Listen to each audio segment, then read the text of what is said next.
Minnesota Twins baseball on Fox Sports Net is brought to you by Dodge. You can take life as it comes, or you can grab life by the horns. Dodge. By Pepsi, the joy of Pepsi. By the 4,000 CarQuest Auto Parts stores across North America. You'll find it at CarQuest. And by your local Northland Ford dealer.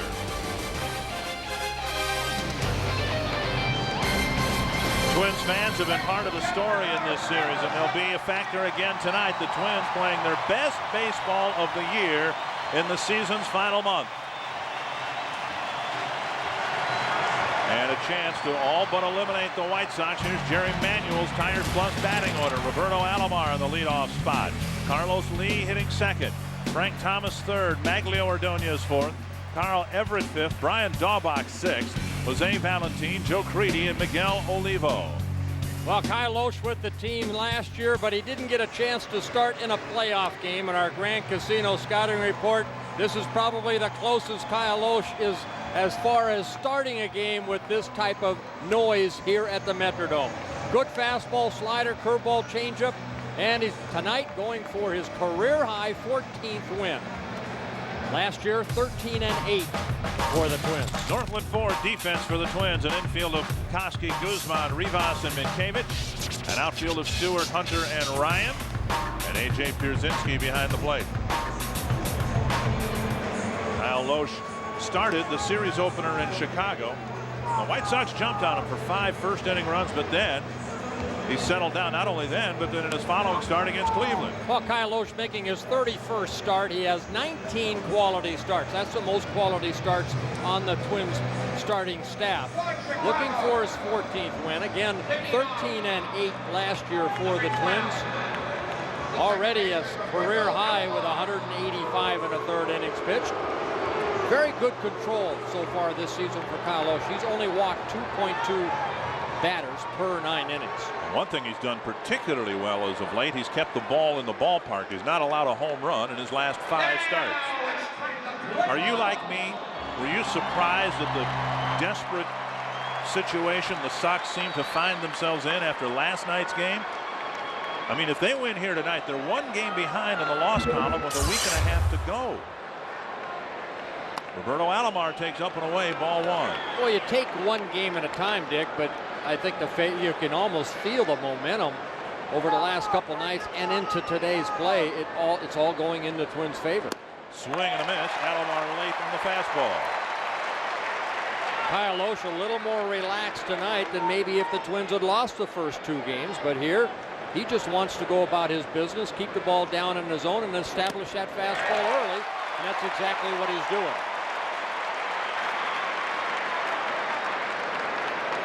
Alomar trying to get something started for the White Sox. Alomar 2 for 8 in the series, both of them singles. Just 1 for 10 a lifetime against Kyle Lohse. White Sox won the first 2 games in Chicago last week. Since then, they've scored 7 runs in the last 4 games against the Minnesota Twins. 2-2 from Lohse to Alomar. And fouled back.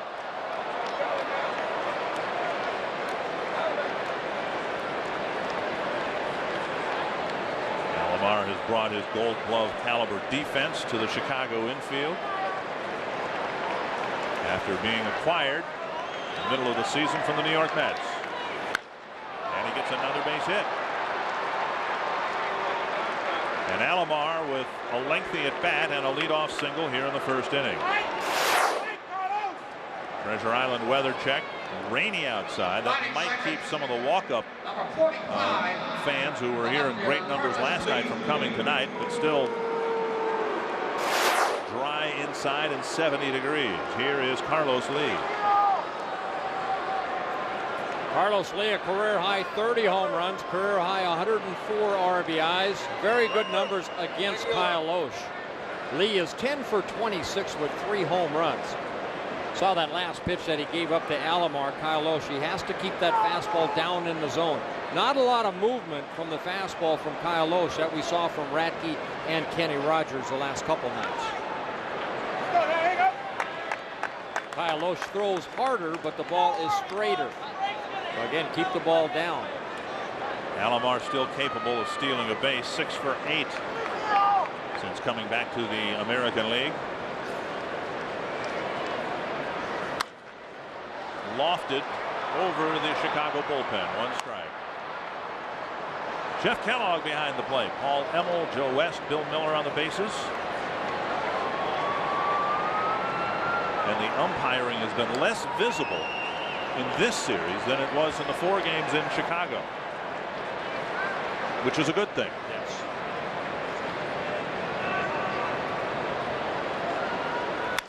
Bounced foul.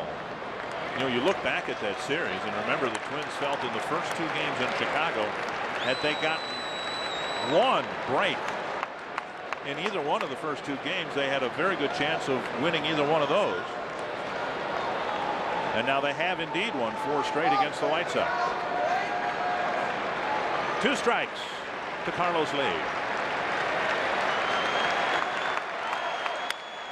Pulled foul. The White Sox, as we said, jumped on Kyle Lohse. 5 first-inning runs in their first at bat. You can see his numbers pretty similar in terms of statistically, but the wins have come because the team has played better baseball around him. Another 0-2 to Carlos Lee. Tried to tickle the outside corner, but he missed. That's the first breaking ball that Kyle Lohse has tried to throw Carlos Lee, just missing the outer half of the plate. Kyle Lohse with a slider. That's a slider right there. He also mixes in a curveball and a changeup.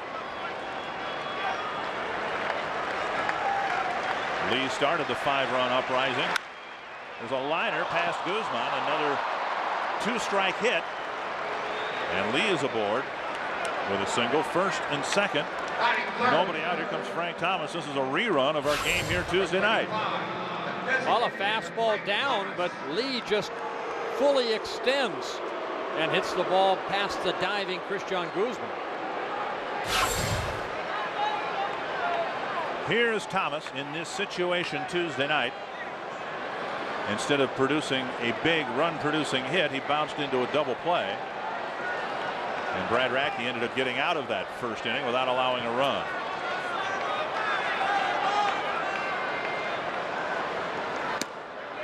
Off the outside corner, ball 1. If you were watching, and I suspect you probably were, you may remember that as Lohse gave up the 5 runs, there were a lot of soft line drives and ground balls that found holes. It's not like they were hitting the ball over the fence against him. 2-0. They fall behind this guy right here, the Big Hurt. He can hit it over the fence. All-time home run leader in a Chicago White Sox uniform. Frank Thomas with 416 career home runs. 3-0 with Ordonez on deck. You can see falling behind Frank Thomas, not a good idea.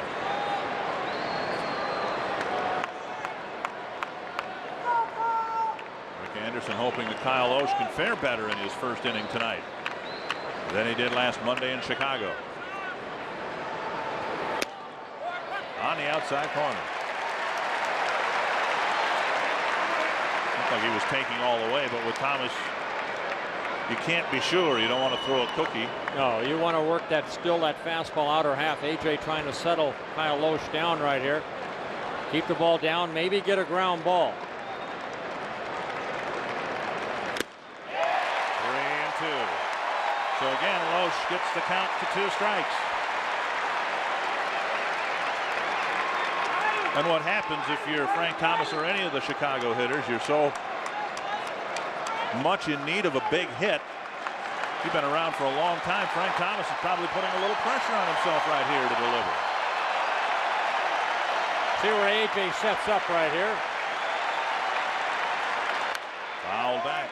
Basically, AJ said, here, Kyle Lohse, give me your best fastball. We're going to challenge him right here. And Frank Thomas gets a piece of it and fouls it straight back.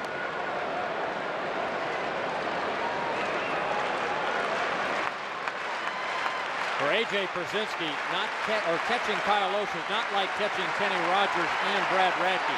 He's not going to move from side to side as much with Kyle Lohse on the mound. Knocked down by Lohse. He's got a play at third, but he throws to first. Had he caught it, he had a double play. He didn't, and he could have gotten a force at third, but ended up getting the out at first. Oh, the young Kyle Lohse, only 24 years old. You're very nervous out there. You get a little line drive like he did right here. You have to know that that guy at second's going to stop. Alomar's going to freeze. Instead, Kyle Lohse gets that ball away from him. He doesn't even look toward third base. AJ, I know, is probably screaming third, third, third, but with the noise factor here, probably hard to hear. Kyle Lohse does get the out at first.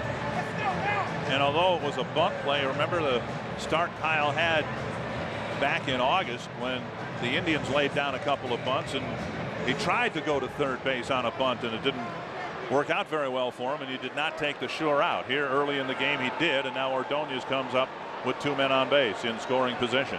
Well, the numbers on Ordonez outstanding. 323, tied with Derek Jeter for second in the American League in average. Having a great year, a lot of doubles, 45 doubles. This guy's a tough out. And Lohse clips the inside corner.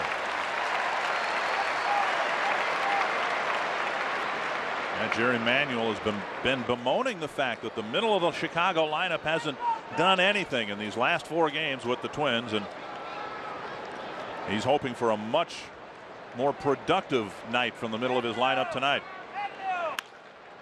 Koski smothers it. 2 away. What a great pitch right there by Kyle Lohse, just locking Ordonez up. And this is what you're talking about, Dick. In the middle of the lineup, just not producing. Frank Thomas 1 for 8 coming into this game. Ordonez 2 for 7. Carl Everett doing the best of the 4. Paul Konerko not even in tonight's ballgame. Everett is, and he'll hit here with 2 in scoring position and 2 out.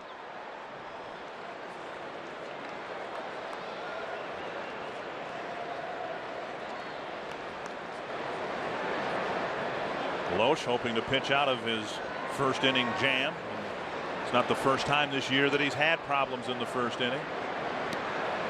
Well, most pitchers, if you want to get them, you have to get them early. And Kyle Lohse right now working both sides of the plate. Good fastball right there in on Carl Everett. And within this game that is so critical for the White Sox, a critical turning point in this game right here. They've had a great opportunity to score, and if Everett doesn't produce, it'll be another discouragement for the White Sox. 1-1.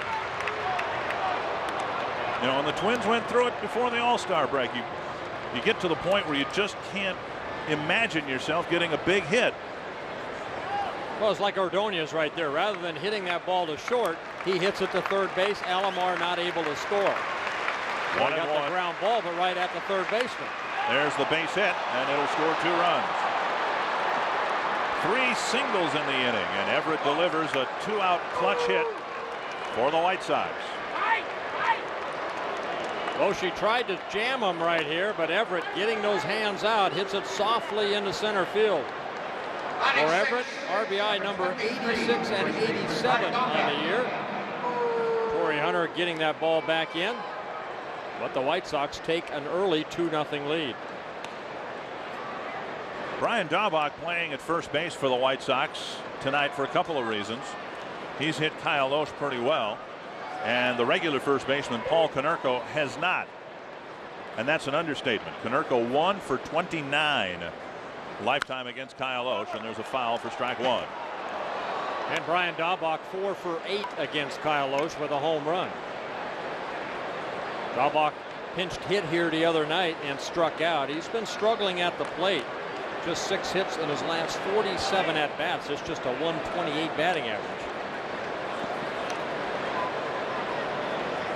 Daubach in his first year with the White Sox, last year with the Red Sox. Off-speed pitch, and it's 0-2. Of course, the Red Sox gave up on Daubach, went after David Ortiz of the Twins, who was with the Twins. 25 pitches in the first inning for Kyle Lohse, 18 of them for strikes.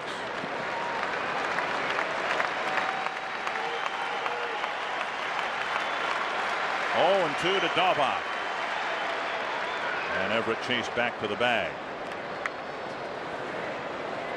Everett 8 steals in 12 tries on the season.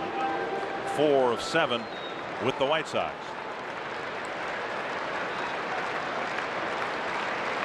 Oh, 2 to Daubach, and it's wide. 1-2.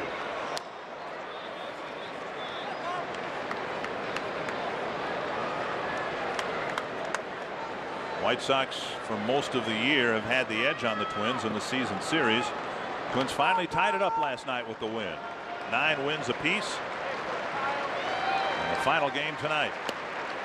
Almost stepped into that pitch, and it's 2-2. Daubach, it was hoped, would do for the White Sox something that the likes of Jeff Leafer couldn't do. They've had so much right-handed power in the Chicago lineup over the years. They've been trying to find a lefty to counterbalance that. And Daubach has had kind of a disappointing year in that regard. To left field, Stewart toward the line, makes the catch. The inning ends. The White Sox get a couple of runs on 3 singles against Kyle Lohse.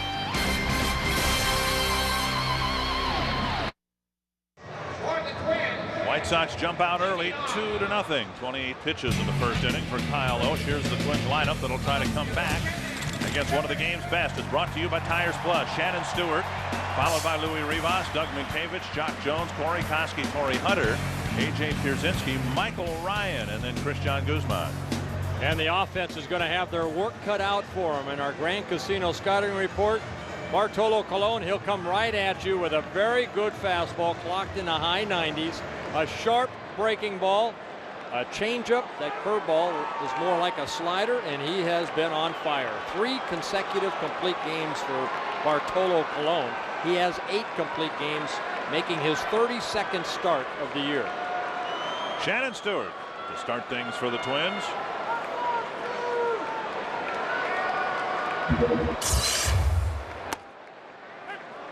A belt-high fastball for a strike. It might be the slowest fastball he throws all night long.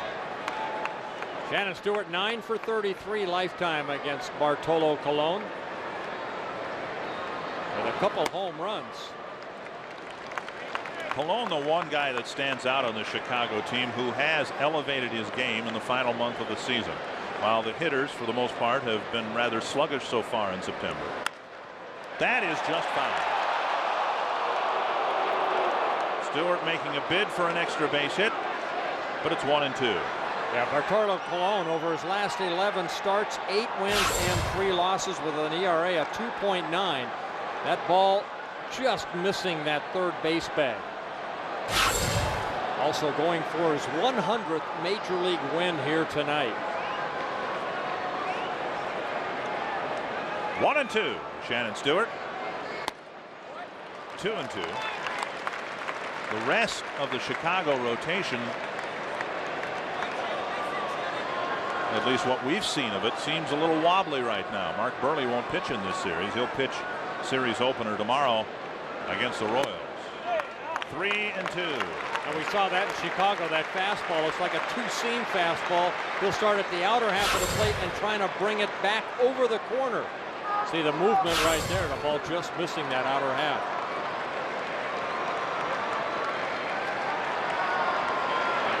He walked him. So Stewart coaxes a leadoff walk here in the first. Now's your chance to get the game. On the Northland Ford defense, you can take a look at Carlos Lee in left, Carl Everett in center, and Maglio Ordonez in right. Joe Crede, Jose Valentin, Roberto Alomar, Brian Daubach around the infield, Miguel Olivo behind the plate. Well, that's one thing that the starters have done for the Chicago White Sox. Esteban Loaiza, 5 walks. Yeah. John Garland, 5 walks. And Bartolo Colon, first batter he faces, ends up walking Shannon Stewart. Louis Rivas stands in.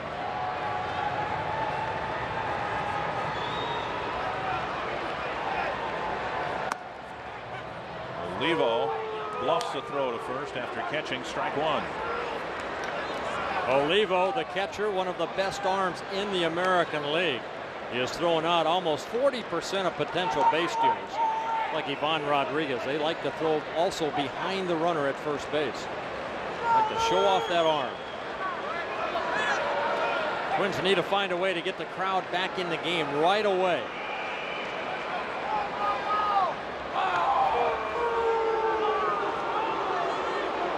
And Colon, who did pitch the complete game win against the Twins, but he gave up 10 hits in the process.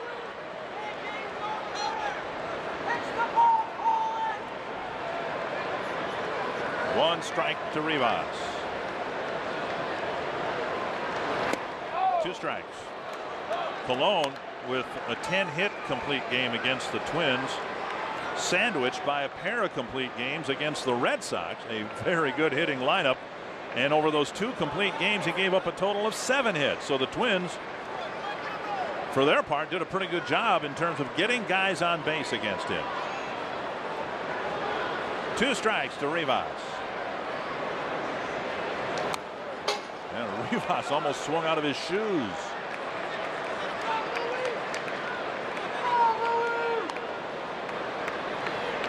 Bartolo Colon making his 32nd start, looking for his 15th win. Again, 20-game winner last year, 3.83 ERA, 221 innings pitched this year. That's the 3rd most innings pitched in the American League.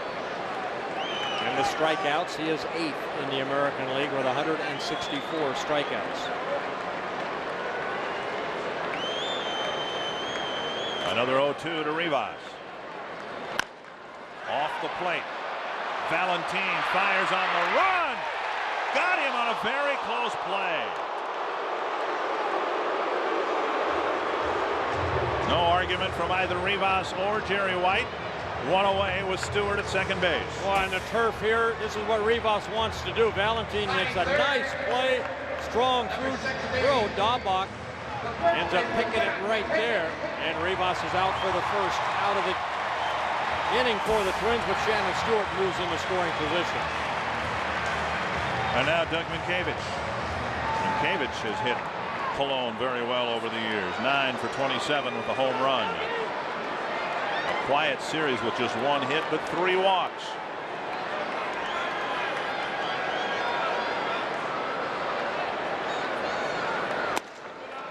On the inside corner, strike.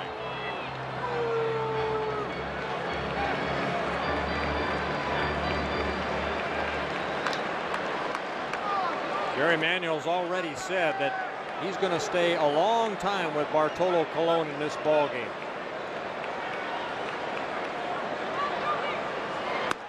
Outside, 1-1.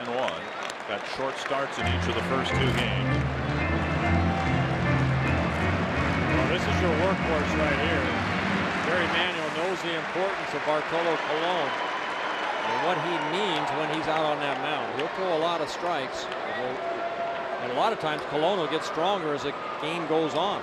Remember, toward the end of his complete game in Chicago against the Twins, the radar gun at U.S. Cellular Field had him at 102 miles per hour. We saw a lot of this in Chicago when Colon pitched against the Twins. Olivo, the catcher in Colon, Olivo went out probably a dozen times in those 9 innings.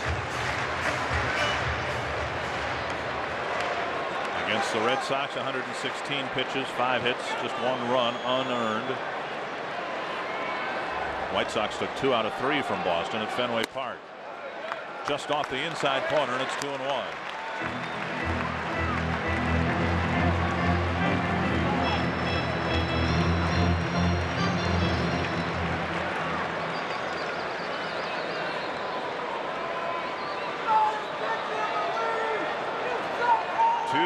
To Doug Minkiewicz. Little pop up to short center. Everett coming in to put it away, and out number 2.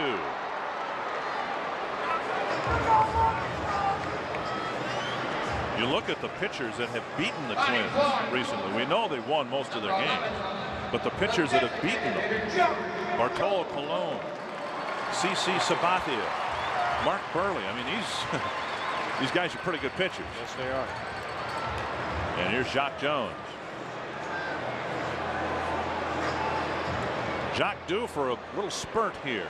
Seen him draw some walks, pick up a few hits. Usually when the batting average has gotten down just a few points above 300, he's taken off with 3 or 4 good games in a row. Deep to right field. The ball game is tied.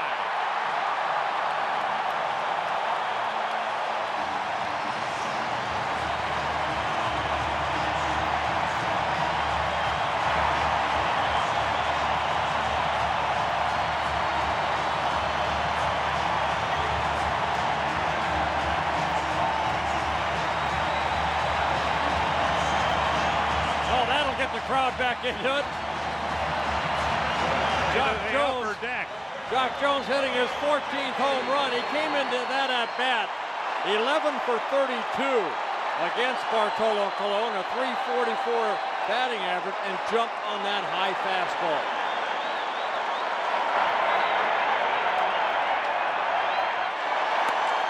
Strike one to Corey Koski. Take a look at the high fastball. Jacque Jones knew he got it as soon as he made good contact in the upper deck.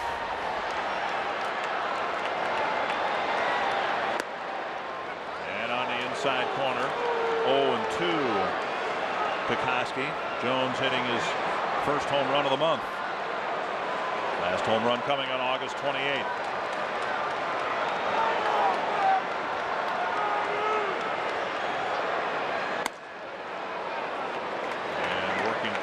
Inside 1 and 2. Corey Koski has the best numbers against Bartolo Colon. 12 for 29, a 414 batting average with a home run and 5 RBIs. 2-2. And all 3 pitches at fastball, 2-seam fastball, start middle in and bring it over the plate. From Bartolo Colon to Koski.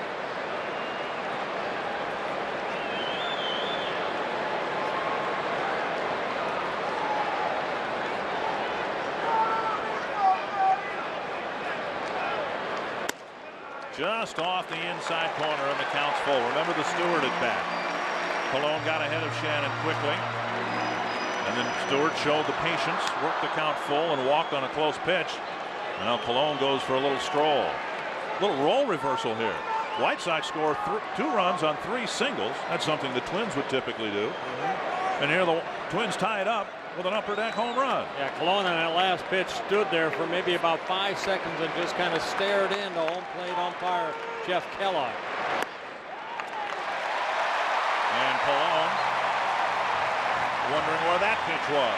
Second walk of the inning, and the last thing he wants to do is fall into the same trap that John Garland and Esteban Loaiza fell into. All 5 pitches to Corey Koski, just like that. And Corey takes the walk.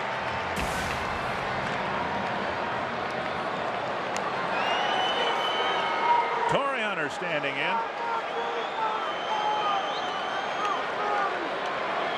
Torrey 2 for 7 in the series so far with an RBI, his 100th RBI of the year. On the inside corner, a strike.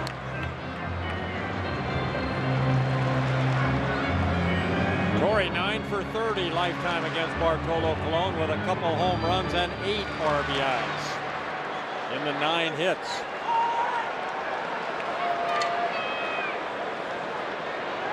One strike to Hunter. And now 2. Kyle Lohse threw 28 pitches in the first inning. Bartolo Colon will now throw his 24th.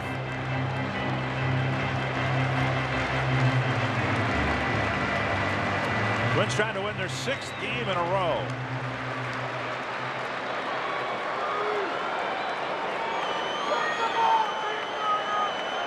Two strikes to Hunter. Blocked by Olivo. Koski trying for second, and he's safe.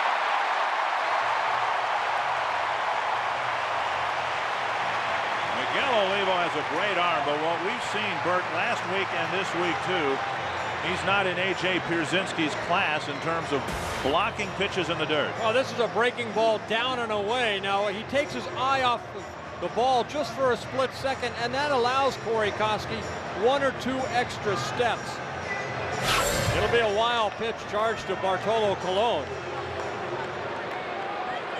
But Olivo, I agree. I mean, he's not the catcher because he doesn't get in front of the ball. They try to backhand it more or less, but that's a tough play right there on that ball down and away. Go-ahead run in scoring position.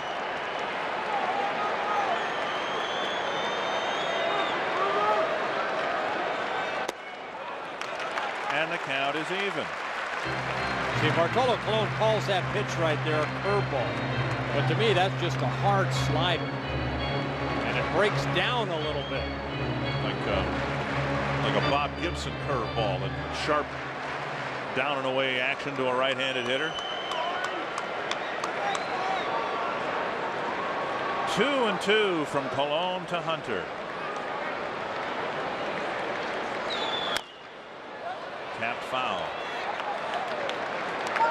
Say this about the Twins, since we've moved into September and the Twins are 12-4 in the month. The hitters have shown remarkable patience, not just in this series, but by and large, very patient at bats and more regularly going deeper into the count. And we've seen that a couple of times already tonight. Well, we've seen Torrey Hunter. He's been swinging a hot bat because he's making better contact, fouling off pitches like that, getting another chance. 3-2. And Colon looks for all the world like he's about ready to blow his cork.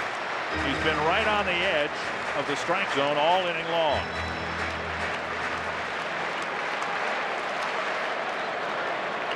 Full count to Hunter, and the count was 0-2.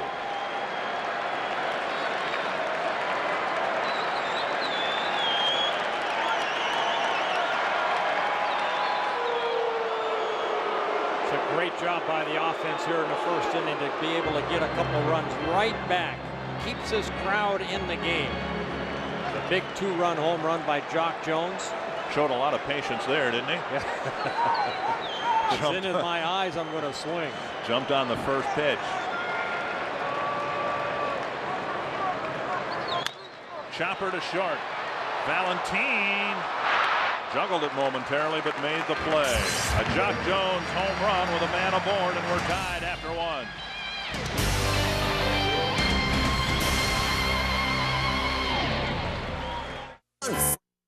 Not circle this one. Be thankful they put your face on the right end. How do you know that isn't? Now's your chance to get in the game. Go to foxsports.com and give us your thoughts on the first place Minnesota Twins. Email the booth at foxsports.com. We'll pick one out of the pile later on today. Valentin on the first pitch skies one. And Minkiewicz finally has it come down to him. 1-0. Took a long time to come down. Kyle Lohse, he needs to put a 0 on the board right here. Started Valentin off with a curveball. First inning, a lot of fastballs. Maybe we'll see more breaking balls this inning. Here's Joe Crede. Pretty good numbers for an 8th place hitter, I'd say. 19 home runs, 68 runs batted in. Eventually, it follows that Crede will probably hit in the middle of the Chicago lineup, particularly if they have to say goodbye to some people after this year or down the road. This guy's only a youngster like Kyle Lohse, only 24 years old. One thing Crede doesn't do well is run. Rivas has plenty of time to make out number 2. And that'll bring up Miguel Olivo. Well, Lohse hoping that he can do exactly what he did against the White Sox a week ago Monday. Give up runs in the first and then settle down and pitch 5 shutout innings. Olivo's really been struggling at the plate. 0 for 2 in the series. He has just 3 hits in his last 23 at-bats. And over those 23 at-bats, he's struck out 12 times. So Lohse goes right after him with a fastball.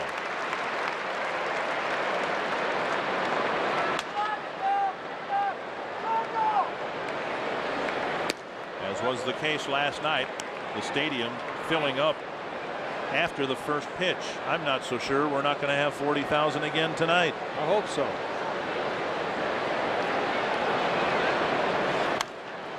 back over our heads. They said of last night's game, and my son Eric can attest to it. He left in the 6th inning last night. They were still selling tickets for last night's game in the 6th inning. People who wanted to come in here and be a part of this, even though they'd missed more than half the game. Olivo strikes out, and Lohse back on the beam with a 1-2-3 second inning.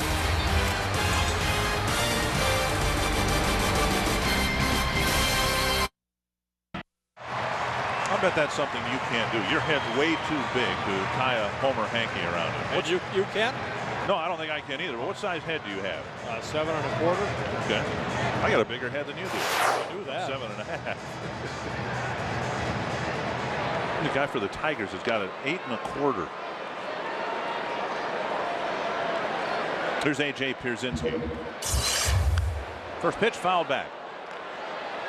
We talked about Kyle Lohse throwing 28 pitches in the 1st inning. Bartolo Colon, he matched Kyle Lohse with the 28 pitches. Just gave up 1 hit. That's the 2-run home run to Jacque Jones, but a couple walks in that 1st inning. Nubbed, and Colon steps off the mound to make the play. 1 away. And that'll bring up Michael Ryan. Number 54, the right fielder, Michael Ryan. And he gets a pretty nice round of applause from the Twins fans here, who are very appreciative of the impact he's had on this Twins team. A home run that started the scoring last night.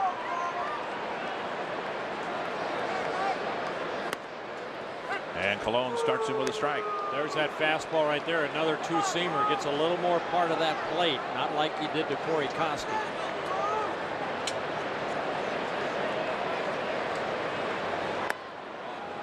One and one.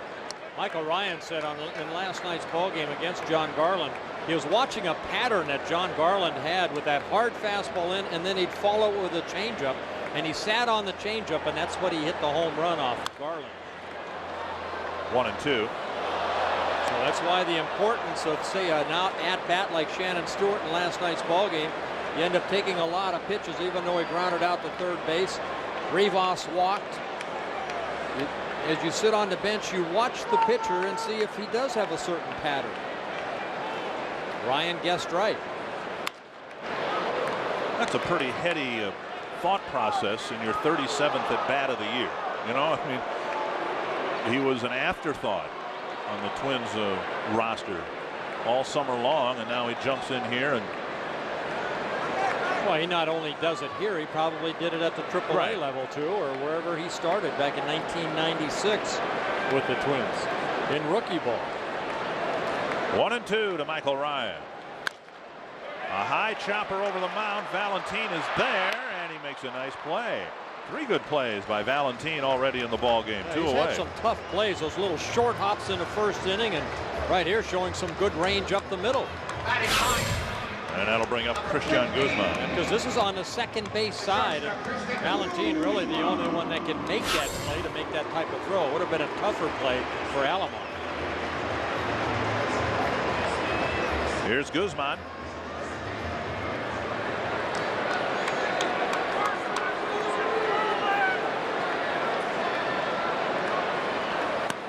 Guzman takes outside, ball 1.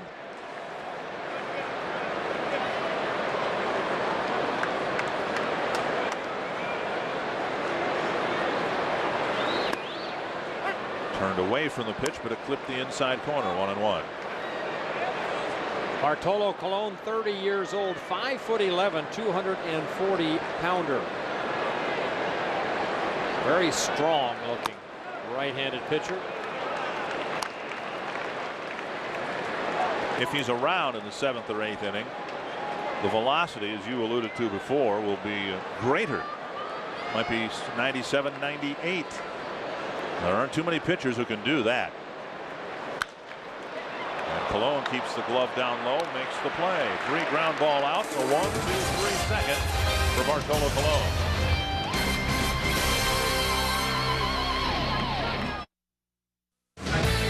We're all tied at 2 back at the Metrodome. I'm Clay Matvick. The White Sox, Robbie Alomar re-aggravated a back injury in the first game of this series, and not bad enough to keep him out of the lineup, but he is changing shoes quite a bit. This Metrodome turf is very hard, and he's wearing tennis shoes when he's in the field, and when he comes to the plate, he is wearing his cleats. He changed shoes 5 times last night, and he's already changed shoes a couple of times here tonight, guys. And Alomar leads off the third. Ball 1. He wears the spikes at home plate because he wants a little more traction as far as when he does swing the bat and then get out of the box. You don't want to slip. On the outside corner, 1-1.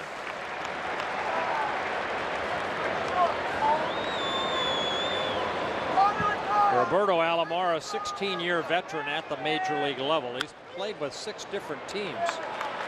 Skips one to Guzman, on target to Minkiewicz, 1 away.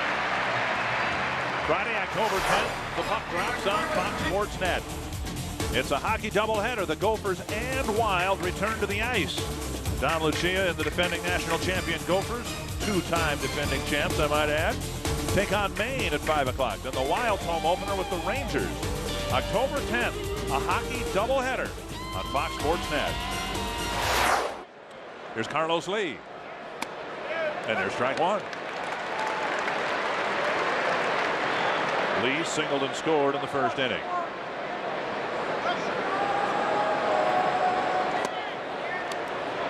One and one.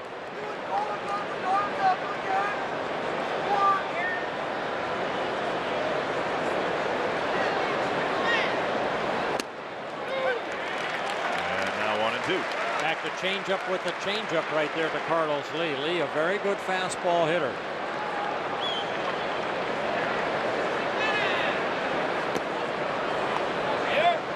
That was one of the obvious turning points in the series last week in Chicago.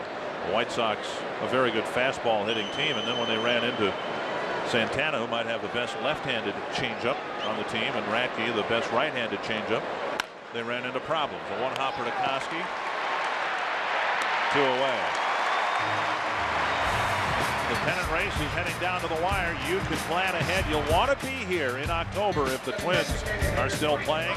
You can buy a full strip of tickets for the division playoffs, the championship series, and the World Series.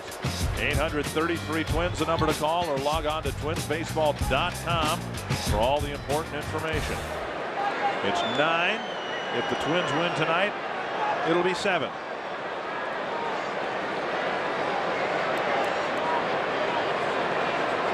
Magic number is the number of wins or losses of the second place team till a clinch date.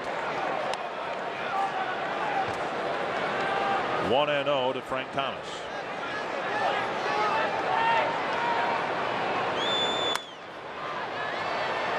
Ryan will chase it down, but it's out of play. Now, in defense of Frank Thomas, much was made yesterday of the measurement of the batter's box.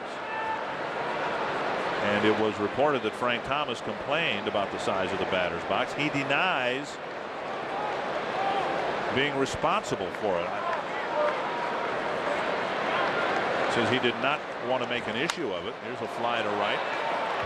And Michael Ryan underneath it to put it away. 3 up, 3 down, 7 in a row. Sent down by Kyle Lohse.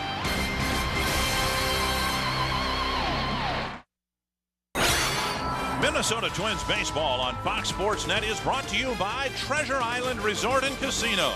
Bigger, better, more tropical than ever. And by Jeep. See your local Jeep dealer.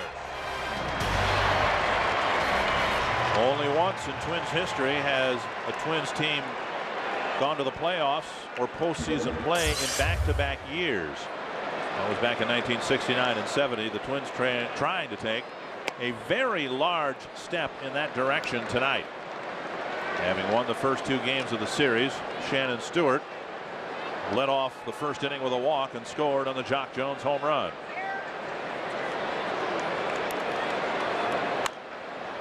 And that should reach the seats. 1-1. Mark Mulder's season is done. Bartolo Colon among active pitchers leading the major leagues in complete games, and again he comes into this game with 3 straight complete games. He had 1 complete game earlier this year in the first part of May. It was a rain-shortened complete game against the Seattle Mariners. But still, this guy is a workhorse. 233 innings last year between the Indians and the Expos. 222 innings a couple years ago. And over 220 innings already this year. 1-2 to Stewart. Fought off a breaking ball. It remains to be seen where Colon will be pitching next year. The White Sox got him for a 1-year trial, realizing he'd be a free agent after this year. And the hope was he'd lead the White Sox to the World Series. That still might happen. And then they'd all live happily ever after for another 4 or 5 years. 1-2 to Stewart.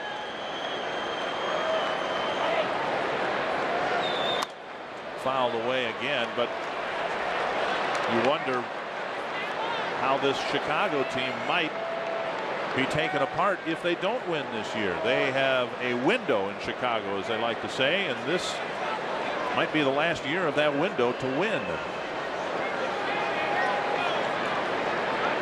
Twins are trying to open up that window for him. Let him go. Did he go? They'll appeal. Yep, strike 3, 1 away. Colon picks up his first strikeout, kind of a check swing, excuse me, by Shannon Stewart. Colon really working everything away, and then he throws that 2-seamer inside. Take a look at the last 2 starts. Esteban Loaiza, John Garland, a combined only 7 innings in 2 starts with those 5 walks apiece. So Bartolo Colon, that's why Jerry Manuel is going to stay with him a little bit longer. There's John Garland right there. Rivas takes a fastball for a strike. Rivas bounced to Valentin his first time up.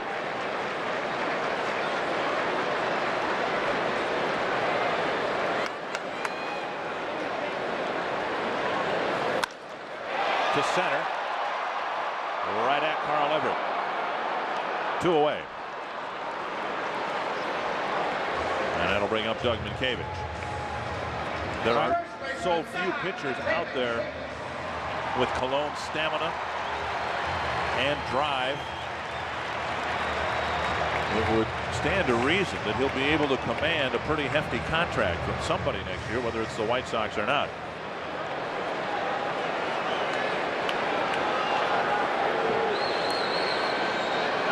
Here's Minkiewicz. Driven to right field. Over the head of right fielder Ordonez. Minkiewicz to second, and he's in with a double.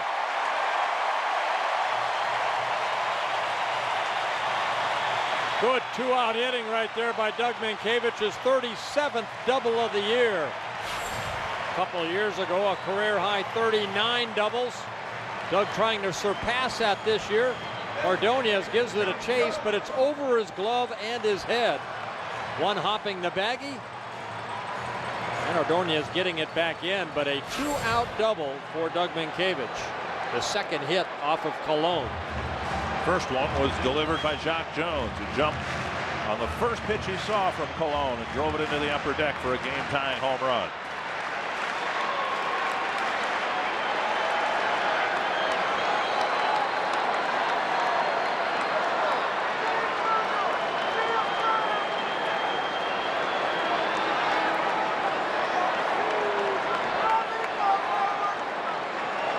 Colon staring down Olivo.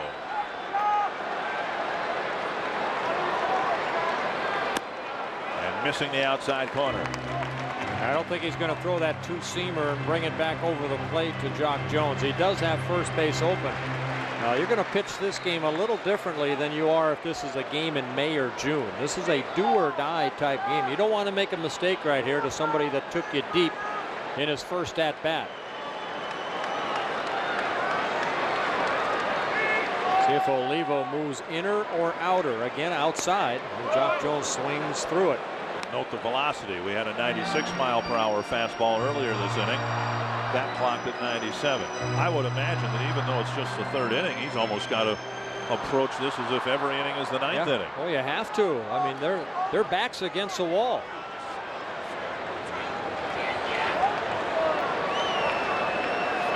One and one to Jones.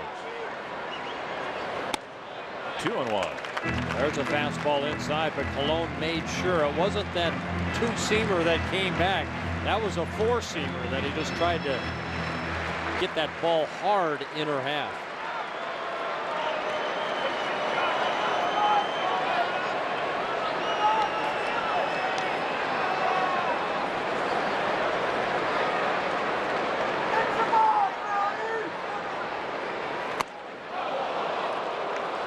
Two and two, another 97-mile-per-hour fastball. Olivo, good hard fastball, that four-seamer. Colon just challenging Jacque Jones.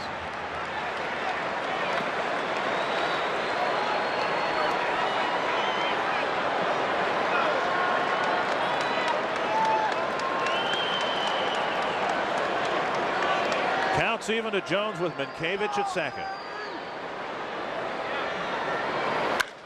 Blasted to center field. Jacque Jones has done it again.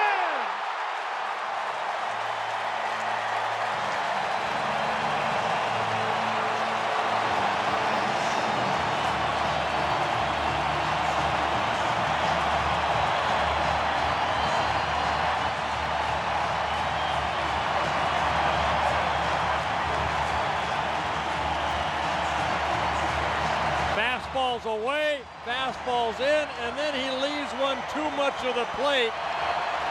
And Jacque Jones hits it straight away center for his 15th home run of the year, the second two-run home run of the ball game. I think they want a little curtain call right here of Jacque Jones.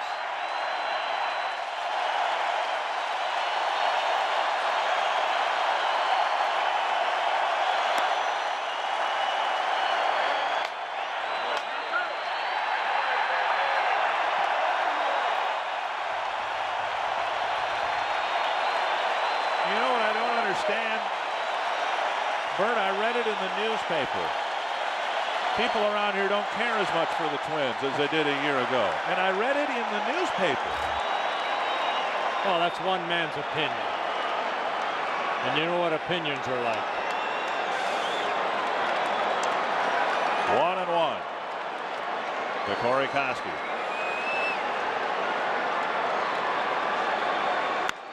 To left field, deep to the corner. Lee chasing it. A foul ball. Koski nearly went deep to the opposite field. Clearly, the love affair is on between the fans of this region and this baseball team. If you can't love this, you're not a baseball fan. Well, why do you think there was over 13,000 people that walked up last night trying to get into this place? As late as the sixth inning. 1-2 to Corey Koski.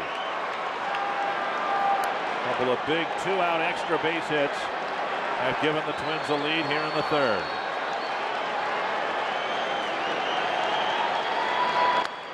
And he pokes it down the line, fair into the corner. 3 straight two-out extra base hits. Took a fastball the other way, hooked it foul, and then Colon tried to change up on him, and Corey just reaches out and almost volleys this ball down that right field line.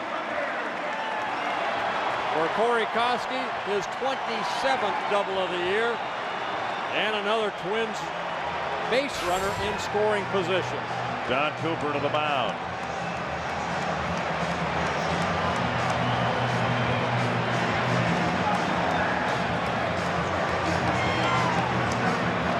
I still think Bartolo Colon went at Jacque Jones the wrong way with first base open. He made some good pitches on him, went up in the zone with him, and then drops that fastball right over the heart of the plate. You see that ball right down the middle, and Jacque Jones took it straight away. Olivo wanted that ball in again, and it's a mistake by Colon, and he paid for it. Here's Torrey Hunter.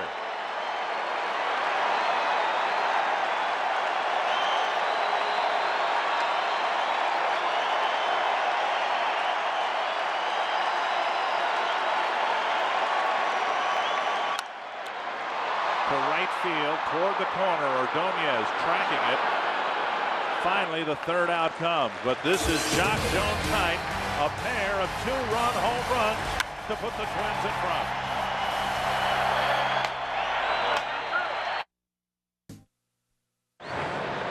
I'd have to agree with that young man's sign right there. A sweep would be sweet. You are hereby circled, young man. Twins in front. Maglio Ordonez to lead off the fourth inning. Let's go back to the start of last week's series. A 4-game series that started with both teams in a tie for first place. A ball, now a strike. Before that series, you read the same things and heard the same things I did. The White Sox players felt they needed to win at least 3 out of 4. That ball lined sharply up the middle for a base hit.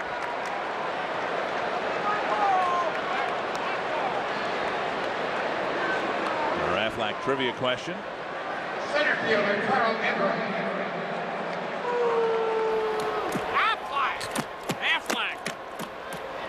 Who was the last White Sox pitcher to lead the American League in complete games?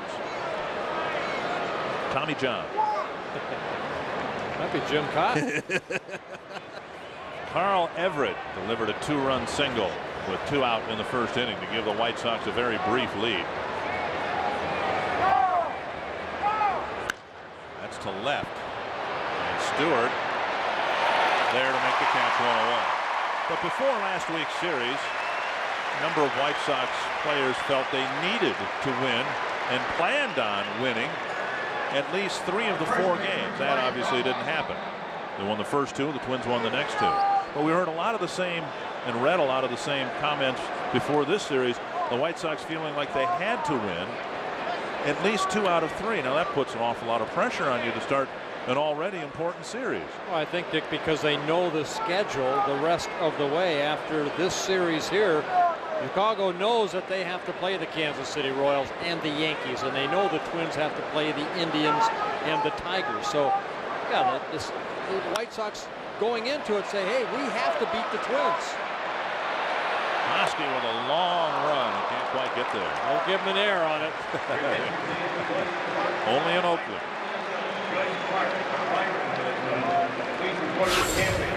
Oh, this ball kind of in no man's land right here. Good chase by Corey Kosky, just comes up short. Good effort. But again, let's look at what happens if the White Sox win this game. They're out of first place by just a game and a half. With a week and a half left, yes, they have to play the Yankees and the Royals, but they're only 1 game behind in the loss column.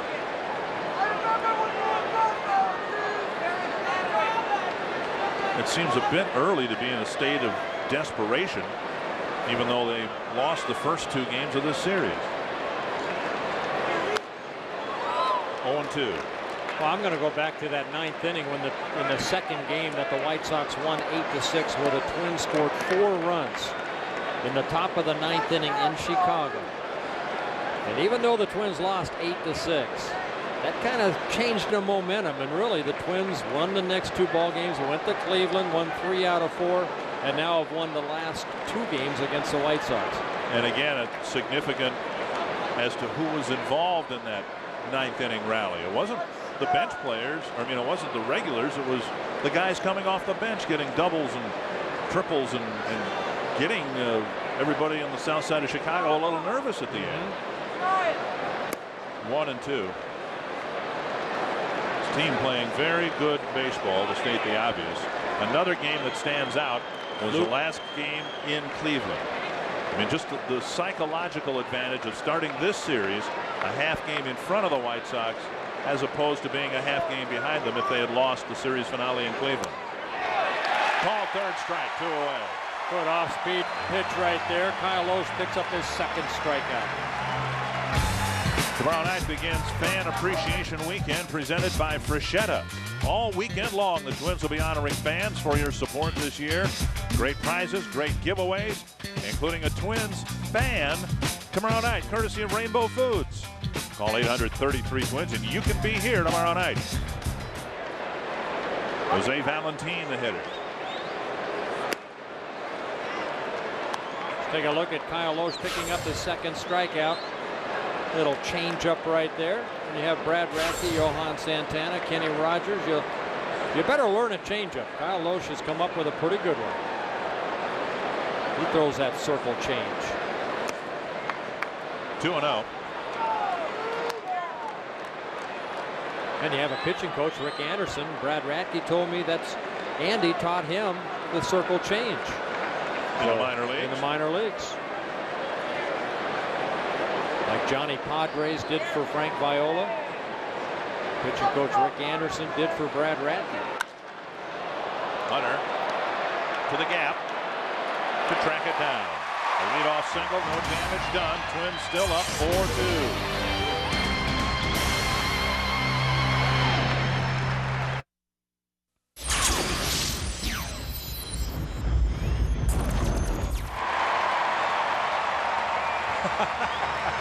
Okay, you're hereby circled. Along with Clay Matvick and Burke Lyleven, I'm Dick Bramer, and none of us have been to Micronesia. Pohnpei. Here's A.J. Pierzynski. That's not on my Minnesota map. Pierzynski bounced one back to the mound his first time up. Remember last year while Cologne was with Cleveland, he hit A.J. Pierzynski, and there was a lot of glaring back and forth, all part of the Cleveland-Minnesota rivalry. A.J. said, hey, that's all long past history. Very nice. Let's hope so. Looking for a sock sweep. Cologne, part of the Major League All-Star team. A.J. was on it, too, that went to Japan in the offseason. He said he got a chance to meet Cologne, and he now considers themselves friends. You can see Kansas City not about to give up. They'll head to Comiskey Park to start a series tomorrow night. Off the handle of the bat to Alomar. One away. Well, what happens between the lines, I mean, Cologne's competitive, AJ's competitive. Things are going to sometimes get out of control, but Bartolo Colon, I've met him, very nice man. I mean, he's just trying to do his job out there. And this is not, you shouldn't be friends between the lines. You're enemies. That's the way the game should be played. There's Michael Ryan. Bounced to short his first time up. Sent a high hopper over the mound. Ready for the fastball, and he tapped it foul. I still get upset sometimes when you come out early for batting practice and you see guys hugging each other. In the 70s, we weren't allowed to even look in the other dugout or even shake the opponent's hand. The game has changed a lot that way. Or it might have been that there wasn't anybody who really wanted to give you a hug back then. Well, it wasn't only me, even Harmon Killebrew. I mean, we led by example, and Harmon was that way. Your job was to go out and beat the team that you're facing. 2-1. But also there was no free agency back then where players were teammates. You knew pretty much back then that Harmon Killebrew was going to spend most, if not all, of his career with one team.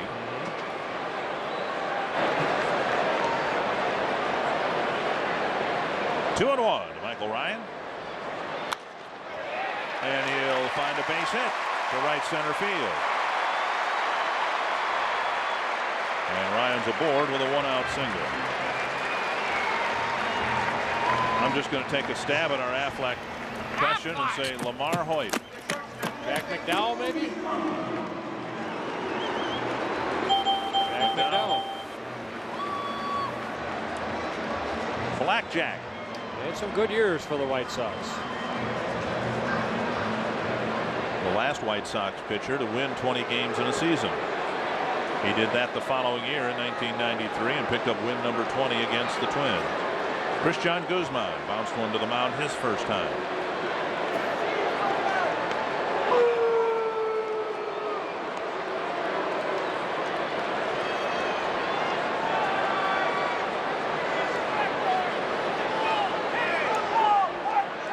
with 5 hits in 3 1/3 innings, continuing to hit Cologne. They had not faced him in the first 4 series until his game against them last week in Chicago. And when the White Sox acquired him in the offseason, the sentiment was among people in the Twins baseball department, hey, he's a great pitcher, but we've always done pretty well against him. Same thing for Billy Koch when they got him. Twins have fared pretty well against him.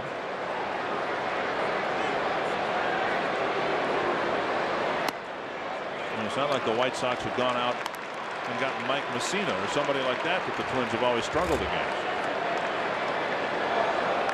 And Cologne has certainly filled the job well for Chicago. They've been trying to get somebody from the outside to lead the pitching staff. Remember a couple of years ago it was Todd Ritchie. Ritchie had a good year with Pittsburgh.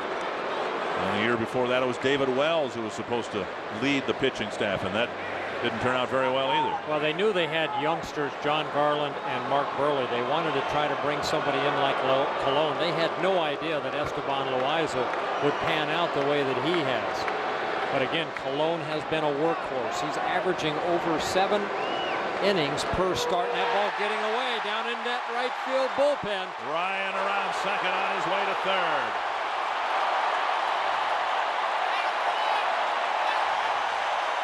With 1 out, he's 90 feet away. Boy, Cologne just kept worrying about Michael Ryan for some reason. And this ball down in the dirt. Dahlbach tries to knock it down, but it gets by him. And once it gets by that first baseman on this turf, you know that you can make it from first to third. Ryan picking up Scotty Alger right there, but he knows he can make it to third standing up. So a big error by Bartolo Colon. White Sox bring the infield in here. And Guzman just trying to slap it through the infield here if he can and get Ryan home.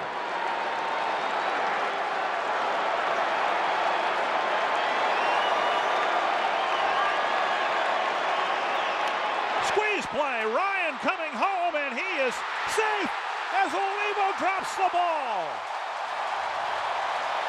He may have gotten spiked. Cologne with a fine play on the bunt right back to the mound, and the Twins get another run.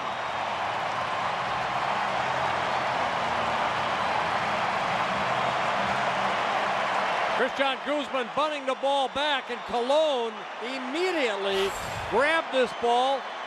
Here it is right here. Once Cologne gets going toward home plate, Michael Ryan off on this turf. It looked like the ball ended up hitting Oliva in the right hand. I don't think he ever got it in his glove. Let's take a look right here. Oliva. Yeah, Oliva never got the ball in his glove. I bet he bent his thumb back. It kind of took his eye off the ball to see where Michael Ryan was. Now you look at that replay, and Cologne had great anticipation, almost as if he knew it was happening. And he bounced off the mound. He left the mound almost as quickly as Ryan left third base. Oh, he made a great play right there, and you want to throw the ball to the catcher exactly where he did, but Olivo took his eye off the ball. Take another look at it right here. Cologne, and then on this turf, he gets the ball bounce, and Olivo right there. Now, maybe he was afraid that Michael Ryan was going to run over him, and that split second taking his eye off the ball allowed Michael Ryan to scamper through Olivo to score. 5-2. Guzman reaching on a fielder's choice. An error charge to Olivo to allow the run to score. And Olivo's throwing hand has to still be in some degree of pain, you would think. We'll see if Guzman decides to try to steal.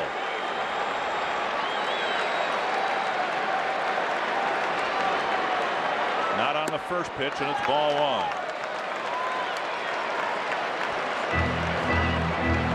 2 in the first, 2 in the third. Another run has been pushed across here in the fourth. 2 errors in the inning. 1 on the pitcher, 1 on the catcher.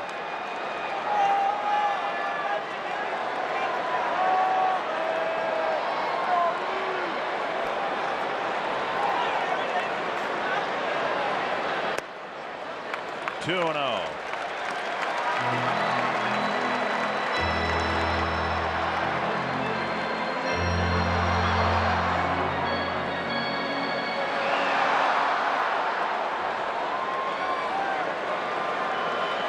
Stewart threw a leadoff walk when the Twins were behind 2-0 and scored on the first of 2 Jacque Jones home runs.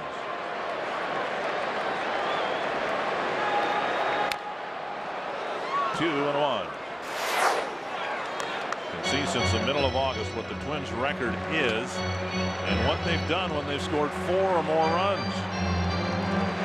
Yeah, Twins are 19-4 when they score 4 or more runs since August 15th. Overall, the season. Look at that ERA, 3.61. 2-1 to Shannon Stewart. During the year when the Twins score 4 or more runs, they are 72-21. 3-1.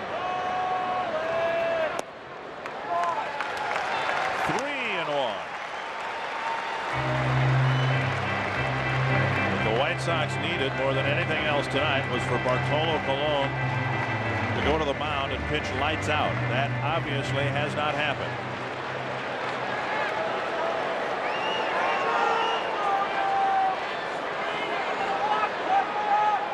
3-1 to Stewart. Down the right field line, Ordonez chases it, can't get there. Guzman around second to third, and Stewart right behind him at second base. Guzzi had pulled up a little bit, was about 20 feet away from second base when the ball landed safely. Yeah, Guzzi had to make sure that Ordonez doesn't come up with a great catch, but it's a hooking double right into that corner for Shannon Stewart. Taking the ball the other way, his 42nd double of the year. And that high off the baggie, getting it in. And Guzzi stops at third. Twins get their 6th hit of the ball game. Infield in again. Twins have gone full seasons without using the squeeze play once. I wonder if they're thinking about doing it twice in 1 inning. Great speed everywhere on the diamond for the Twins, including Guzman at third. Rivas, a good bunter. Little pop up near first. And Dahlbach with the catch, out number 2. And here comes Minkiewicz.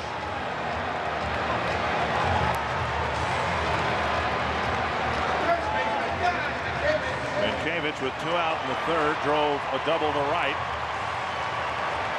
and came in on the second home run hit by Jacque Jones. Well, you want to take the heart out of the White Sox. If Minkiewicz, Don Cooper on his way out. First base is open. Yeah, put Jacque Jones on deck. They may walk Minkiewicz to get to Jones, don't you think? Oh, yeah. And Bartolo Colon's talking to his glove right there, saying there's no way I'm going to walk Minkiewicz. Don't even think about it, Mr. Cooper. And Olivo lingers on the mound.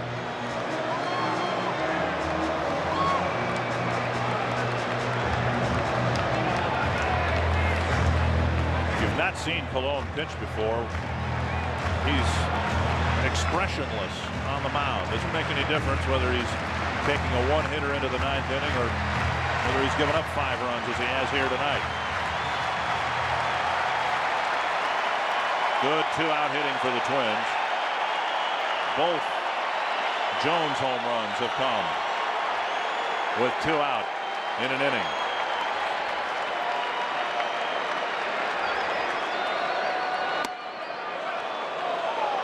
Minkiewicz backs away at strike 1.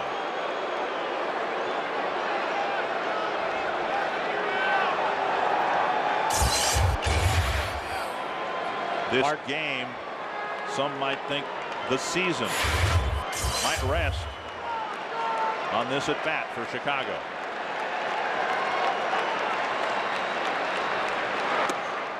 One and one. Bartolo Colon making his 32nd start, his 209th major league start. 99 wins, 61 losses. Kelly Wunsch up in the bullpen for the White Sox.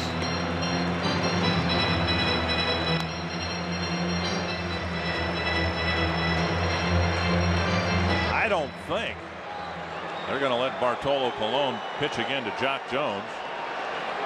I would imagine that's why Wunsch is warming up. 1-1 to Minkiewicz.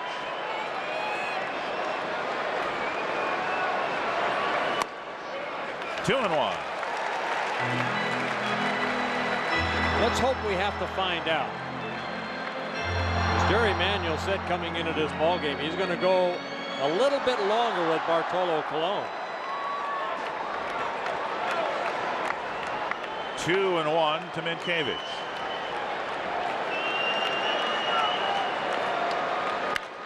Punch to center field. Playable for Everett. A run scores, a couple of men left, and the Twins lead it 5-2.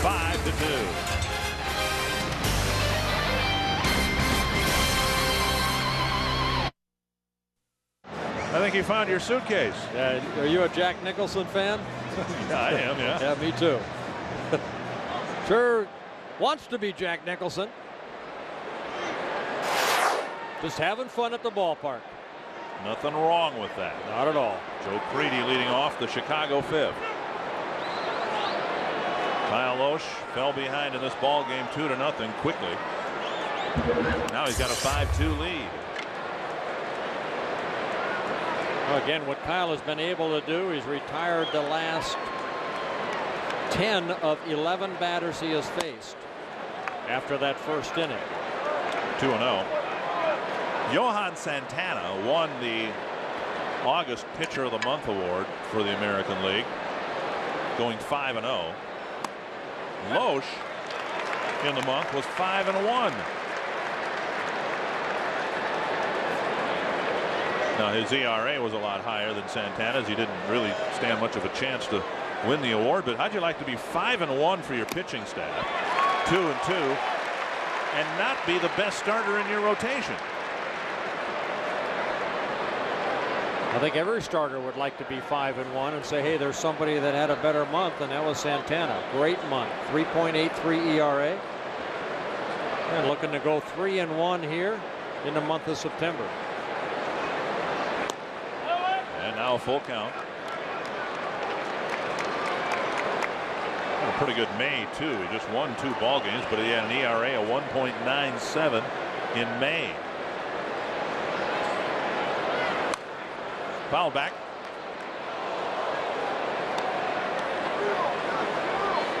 And Kyle Lohse making his 31st start of the year. He has 19 quality starts. Quality start is when a starter pitches 6 innings or more and gives up 3 earned runs or less.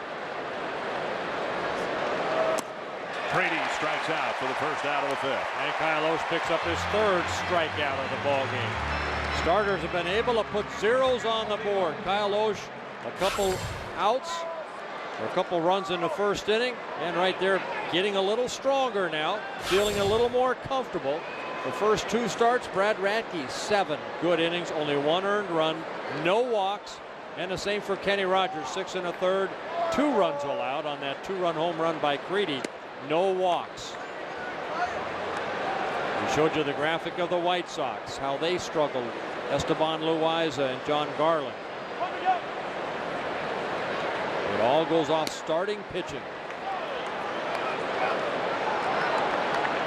Twins have issued 1 walk in the series, and that was Eddie Guardado's walk in the 9th inning last night. Then he got the double play ball to take care of the walk. Yeah, and he blamed that on the fans. They said he got pumped up too much. He said it was awesome when he went out there last night. He said it was a playoff type atmosphere. All the players couldn't thank the fans enough for their support and the way that they have come out over now 3-game series to support this ball club. The 10th player is back. And Minkiewicz chasing, but it's out of play. This stadium, and I hesitate to call it a ballpark, but this stadium has its faults, but it can provide for the home team a tremendous home field advantage. We saw it in '87 and '91. We saw it last year. The Twins had the best record in the American League at home last year. That's squirted over the head of Minkiewicz and down the line. Olivo had been struggling, and he gets a weird looking hit here with one out in the fifth. Well, he gets jammed right there and just hits it the other way. Olivo picking up his first hit, the fifth off of Kyle Lohse. Tomorrow the Twins return to Fox Sports Net, the series opener with the Tigers. Eric Milton going to the mound for his second start of the season. 6:30, a Twins ticket headed your way. Then the game starts, of course, a little after 7 o'clock. Tigers losing tonight to Toronto, 10-6. Loss number 114.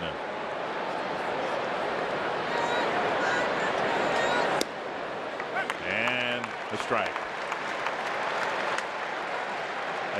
There doesn't appear to be much drive for the Tigers to keep from losing 120 games, at least not the way that they're playing. Olivo off with the pitch, and Alomar fouls it away. I mean, what a terrible motivation for players. Let's try to win so we don't set a record for losing.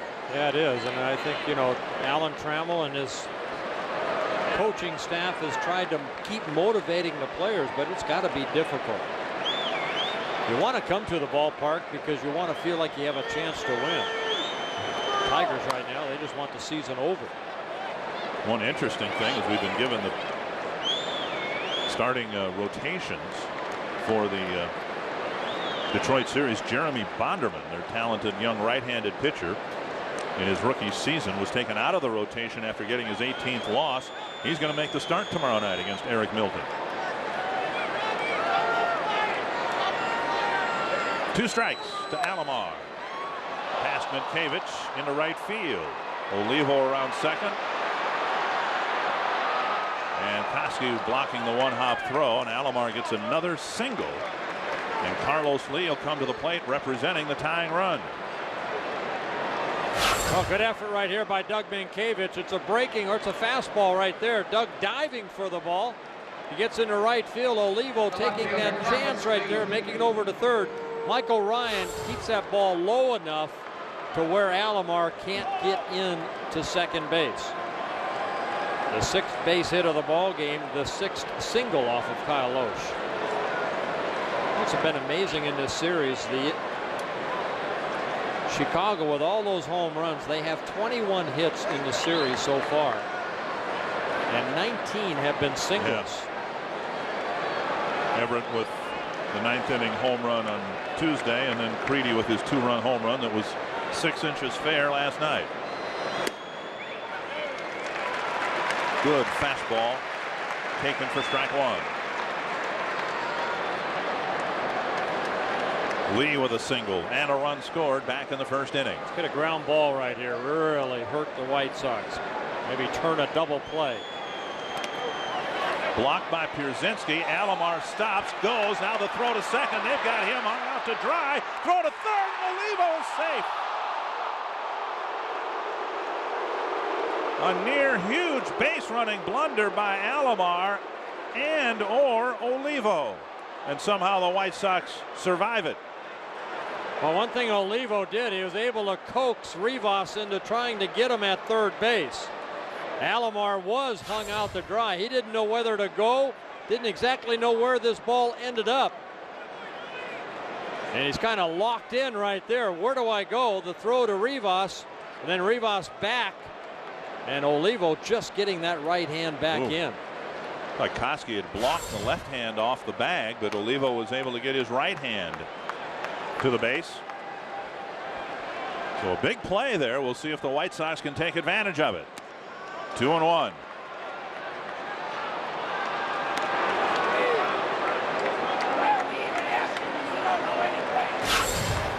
Trying to go inside. And Carlos Lee holding up. 2-1.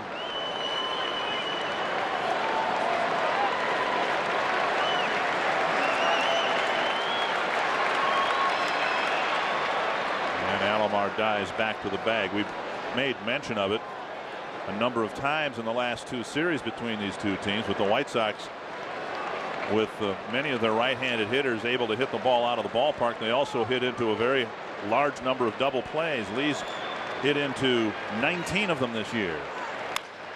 Oh, foul right over the head of Bruce Kim.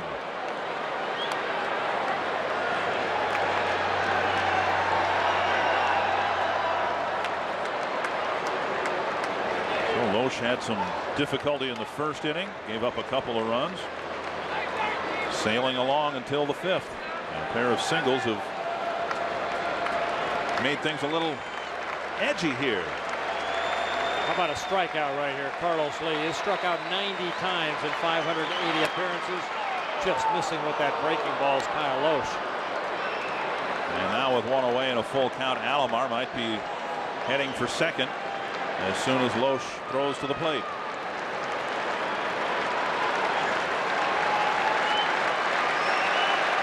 Strike him out, throw him out. Alomar goes. Bouncer to Koski. They go to second. Out. Double play. Oh, they got a double play even though Alomar took off. Koski to Rivas to Minkiewicz, and the White Sox get a goose egg in the 5th.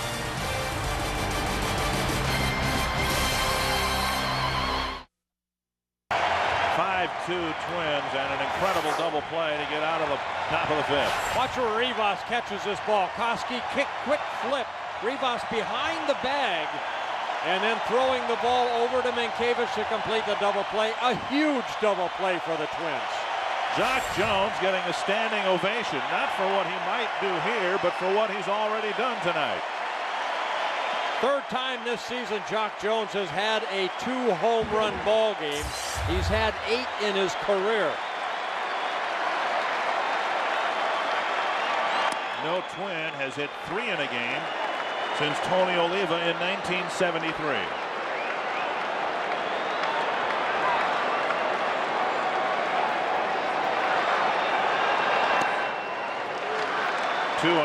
Only 3 Twins have hit 3 home runs in a ball game. Bob Allison in '63, Harmon Killebrew in 1963, and Tony Oliva. And they were all on the road. Into the upper deck, straight back, 2-1.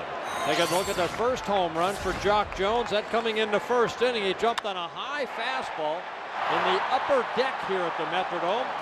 And the 2nd home run in the 3rd inning, straightaway center. And the curtain call. 2-1. Ground ball to second. Alomar gloves over to Daubach, 1 away.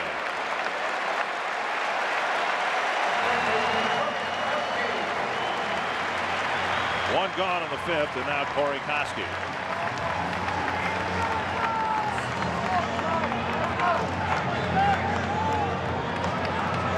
Corey with a walk and a double.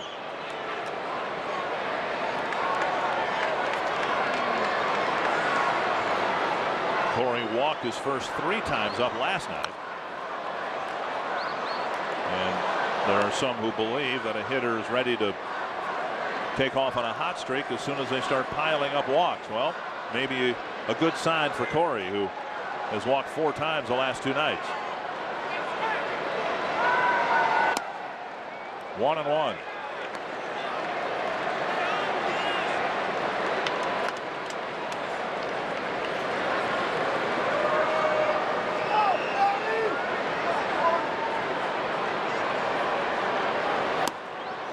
Over the inside corner, 1-2. Again, Corey Koski, very good numbers against Bartolo Colon. 13 for 29 against Colon. Fouled over the Twins on deck circle. And that's where they really tried to pitch Corey Koski inside. Corey hit a changeup last time against Colon down that right field line. Watch the catcher Olivo probably work again inner half of the plate.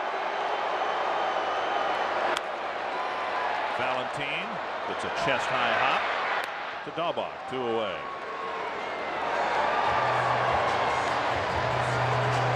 And that'll bring up Torrey Hunter. A lot of scouts watching this series with the assumption that one of these two teams would emerge and go into postseason play somewhere in there. Gene Michael of the Yankees is here. Twins might be a first-round playoff opponent of New York, or it could be the White Sox yet. Here's Hunter. The Twins have scouts dispatched around the American League to scout the Yankees and the A's, Seattle, and Boston. And a little roller to short. Valentin has it, and Cologne has a much better fifth. You mean they're not scouting Detroit? I think they've called off the scout.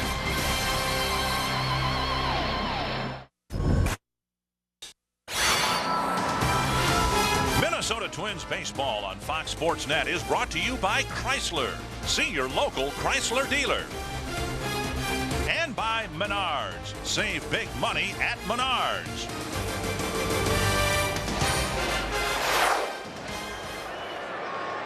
Five to 2, the Twins have the lead. Frank Thomas will lead off the 6th inning. Thomas with 1 single so far in this series.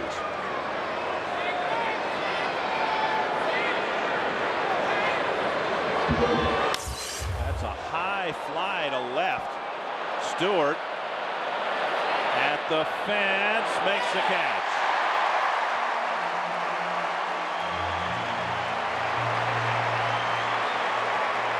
One away. Well, the way that Stewart first went back, I thought that ball might be out of here. That the big hurt, big strong swing.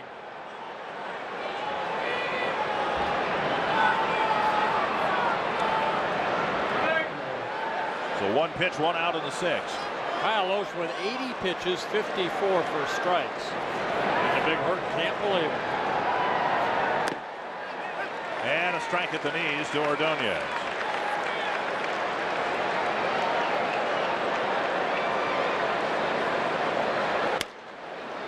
Koski gets the second hop.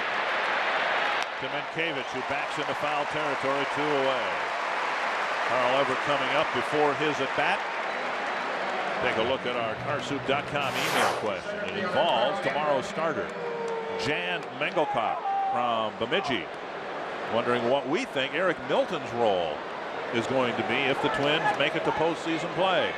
Well, Eric Milton hopefully will be able to pitch 5-6 innings tomorrow. Rick Anderson, the pitching coach right there. I would have to imagine Eric Milton, if he's on the roster, will be kind of a long man out of the bullpen. The way Radke and Santana have pitched, obviously they're locks for the rotation. The way Lohse and Rogers have pitched lately, it would be hard to take either one of them out of the rotation. Right. And Kenny Rogers has some postseason experience, as Eric Milton does from last year. 2 strikes to Everett. Well, right now, Eric Milton is the 5th starter. 1-2.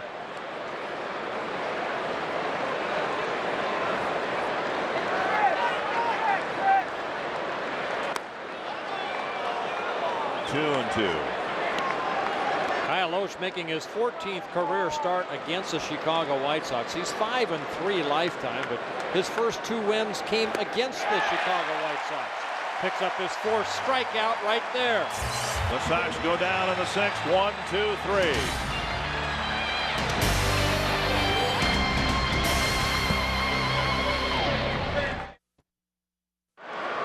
You don't always have to have a sign to be circled. This copyrighted telecast presented by the authority of the Minnesota Twins and may not be reproduced or retransmitted in any form. And the accounts and the descriptions of this game may not be disseminated without the express written consent of the Minnesota Twins. A.J. Pierzynski to lead off the Twins' 6th inning. And a foul back on the first pitch. Not only has Jerry Manuel publicly said he expects to get a lot of innings tonight from Bartolo Colon. He's also left open the possibility, it might be a probability right now, that the White Sox for the balance of the year are going to go to a 4-man rotation. They have not gotten one win in any game that their fifth starter Danny Wright has started. So whether they are swept here or lose 2 out of 3, the White Sox feel they have no margin for error left. They're going to perhaps go to a 4-man rotation. AJ drops the head of the bat down and lines a single to right. Well, they can do whatever they want, but this is a huge win for the Minnesota Twins if they're able to sweep the White Sox here. AJ just reaching out and getting his first hit of the ball game. It's the 7th for the Twins against Bartolo Colon. And the Twins are going to stay with the rotation that they have. It's worked all year long.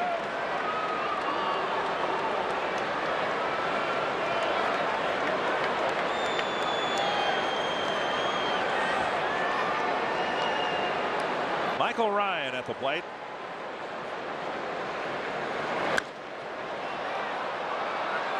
Lee crosses the line and makes a nice catch on the bullpen mound. Carlos Lee with a great play down the left field line for the first out of the inning. Boy, it went a long way for this ball, and this is a tough catch right here because you have that bullpen mound. You have to keep your eye on the ball, and Carlos Lee just a split second, but goes up the back of that bullpen mound to make the catch. Good concentration and gets the ball back in quickly. That's one of the nicest plays we've seen a left fielder make. 1 down, and here's Guzman.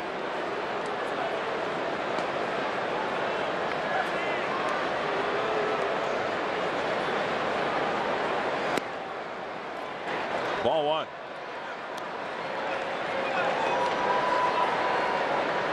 Guzman on a squeeze attempt. Reached on a fielder's choice when Miguel Olivo committed an error.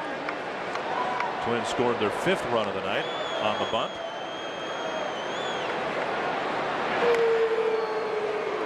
And what set that 5th run up was Colon spending an awful lot of time worrying about Michael Ryan at first base, and now he throws over there with AJ. Yeah, I don't know why Colon even worries about AJ right there.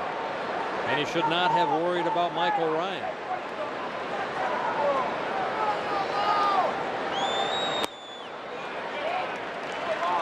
Two 2-0.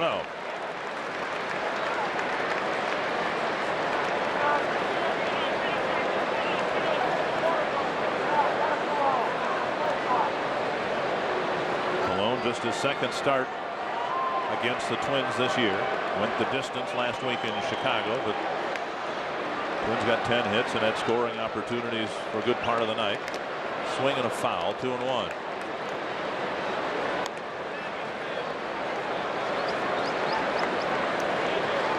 And while Guzman's first half was marked by inconsistent play, he's been very consistent in the second half of the season. Remember, right before the All-Star break, in a disciplinary move, Ron Gardenhire benched Christian Guzman. Guzzi's come to play in the second half after being moved to the number 9 spot in the batting order. This man can still be a very destructive player in a baseball game because of his speed. Guzzi with 13 triples on the year, the most in the American League. Actually, he's tied with Nomar Garciaparra. Rivas with 9 triples on the year. Twins leading the American League with the most triples as a ball club, 42. 2-2 to Guzman.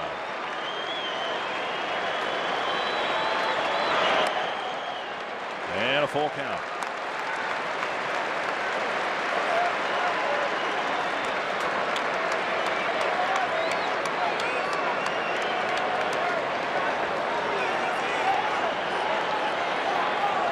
Brzezinski at first with 1 away. Don't know whether they would send him here or not.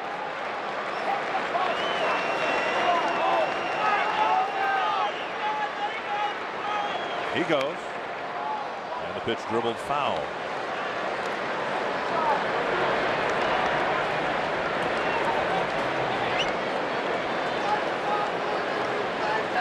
Twins have done a good job against Bartolo Colon. He averages 7-8 strikeouts per outing over his career. He has only 1 strikeout tonight. And that was on a check swing. Yep. Ball 4. And another walk issued by Colon. First and second with 1 away. Every Friday night, I believe we have one of those coming up tomorrow night, you can get 4 lower general admission tickets, 4 slices of Papa John's pizza, 4 soft drinks, and a valuable Papa John's coupon for just $49. It's the Minnesota Twins Easy Save Pack. And tomorrow night, it's the series opener with the Detroit Tigers. Call 800-33-TWINS. 100 pitches on the dot, and Jerry Manuel may make a pitching change.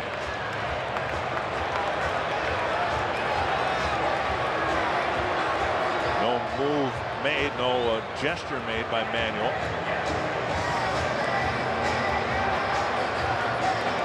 Well, he came out and asked Bartolo Colon something, and asking maybe how he is, if he's okay. And he decides to stay with this right-handed workhorse. He'll face Shannon Stewart, who got a double in his last at bat. It was Stewart's first hit of this series. But Stewart has come up. As you see, the Twins have drawn 16 walks. Stewart has come up with 2 of the most important walks, maybe the most important walks of those 16. One leading off the ball game Tuesday, and a leadoff walk here tonight again in the first inning.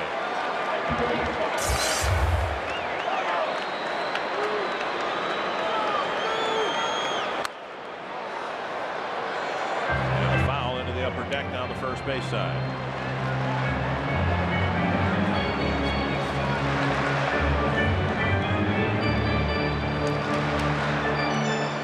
The Twins are 39-20 after the All-Star break for numerous reasons. This is one of them right here. Shannon Stewart.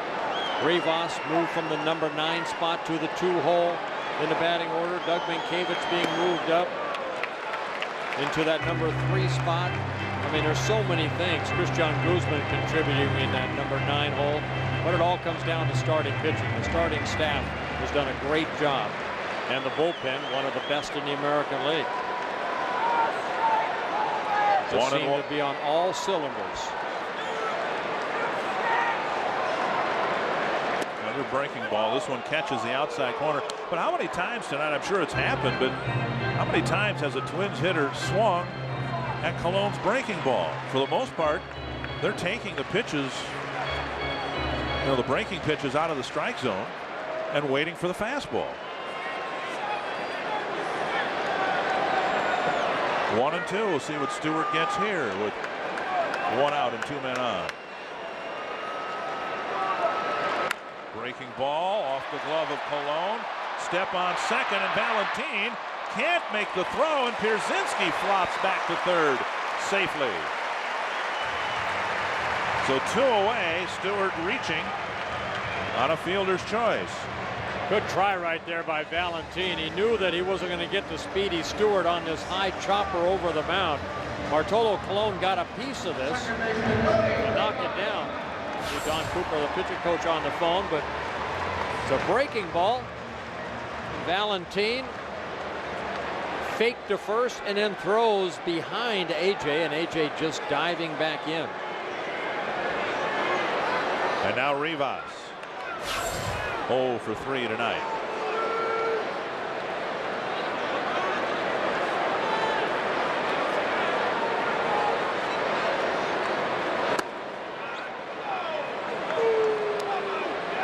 Strike 1.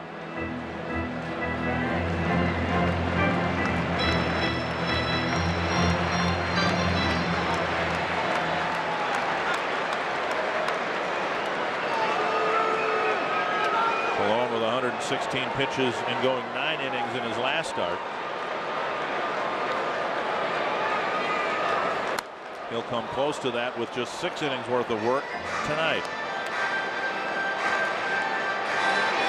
Now Damaso Marte warming up along with Sullivan.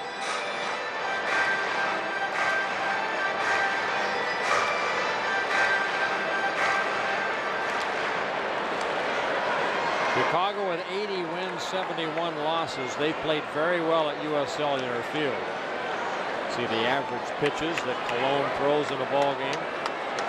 48 and 27 at home, 21 games over 500, but they are 12 games under 500 at 32 and 44 on the road.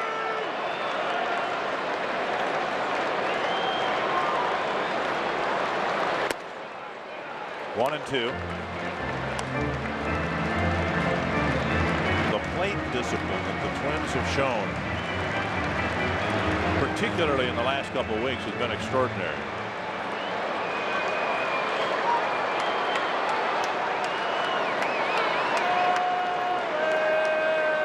One and two to Rivas. Drilled to Creedy for the third out.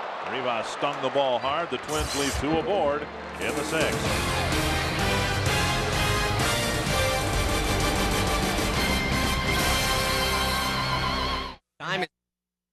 Twins leading 5-2.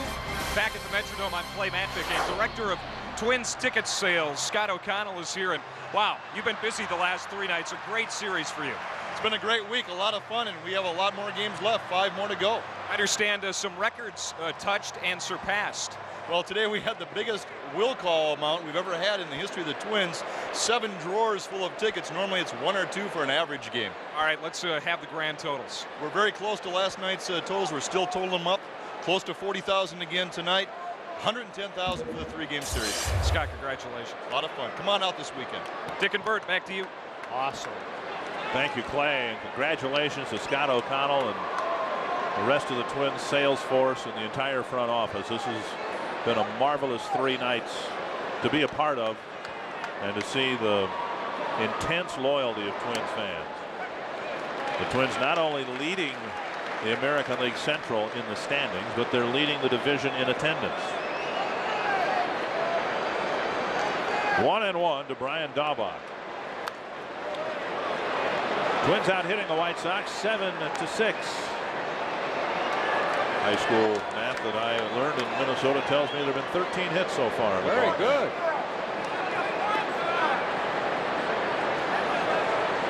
Two of them by Jacque Jones. 2 big ones.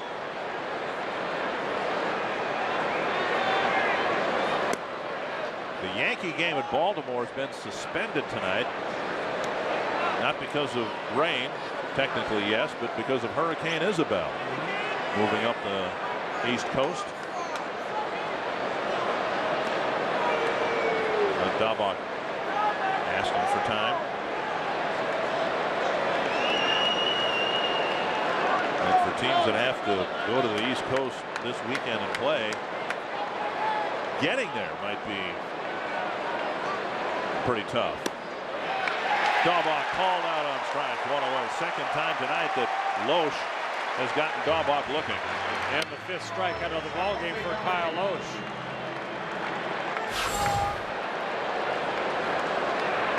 Fastball, middle in. Daubach definitely looking for something else. Here's Jose Valentin.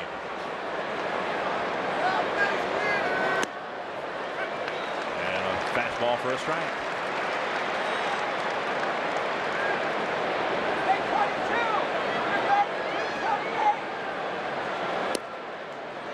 If the Twins complete this win and the sweep and make it 5 in a row against the White Sox,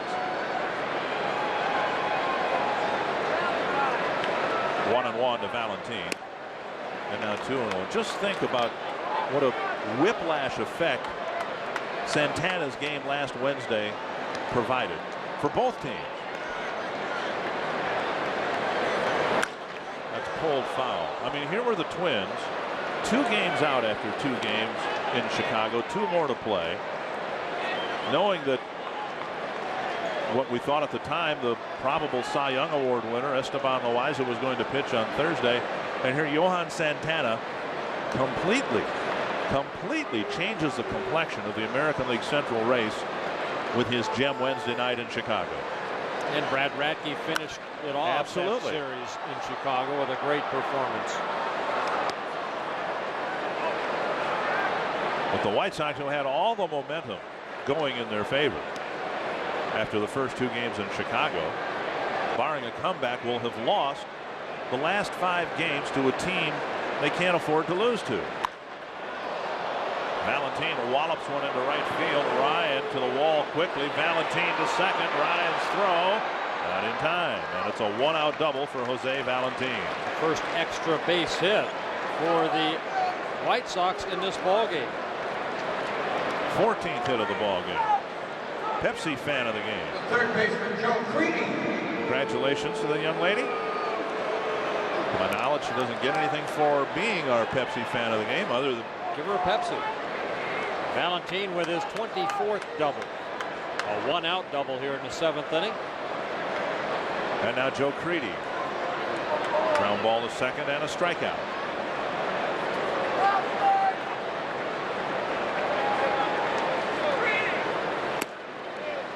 Up and away, ball 1.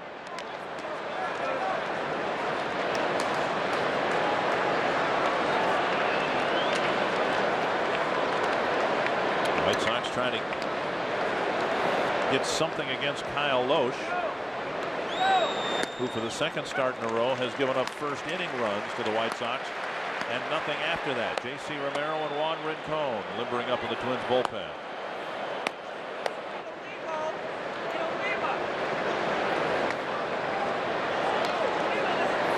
One and one to Creedy.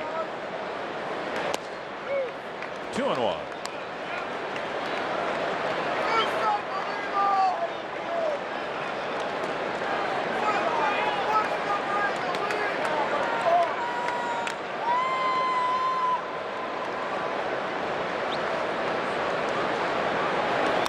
Fouled back to even the count. Just watch night after night A.J. Pierzynski, how he handles the pitching staff. A lot of the credit has to go to A.J. I believe tonight is his 20th straight game behind the plate without a day off. The wear and tear of a catcher, a long season. Struck him out, 2 away. And Kyle Lohse picks up strikeout number 6. Creedy jumping on a pitch and chasing a pitch out of the strike zone. It's a high fastball, about belt high away. Good pitch. Stretch run coming up. You'll want a great selection of MLB authentic home and road jerseys, caps, and more. You'll find it all at twinsbaseball.com. And a reminder to log on to twinsbaseball.com tonight and get your tickets for Fan Appreciation Weekend this weekend, or the final 2 games of the regular season here at the Dome against Cleveland. For Chicago, Aaron Miles hitting for Miguel Olivo. As you said before, Olivo really struggling offensively, although he does have a base hit. It was kind of a jam shot into right field. Aaron Miles spending the whole season at Charlotte, the AAA affiliate for the Chicago White Sox. A September call-up. Hit .304 with 11 home runs and 50 RBIs at the AAA level. Up and away, ball 1.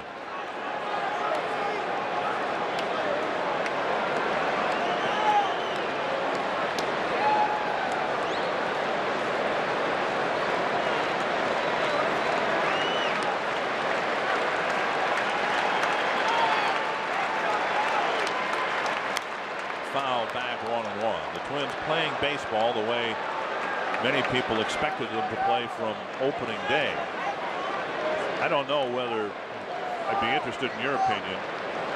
We saw them playing and win 94 games last year. I think this stretch of baseball they're playing right now is better than any stretch we saw at any time last year. This season reminds me a lot of the '87 season.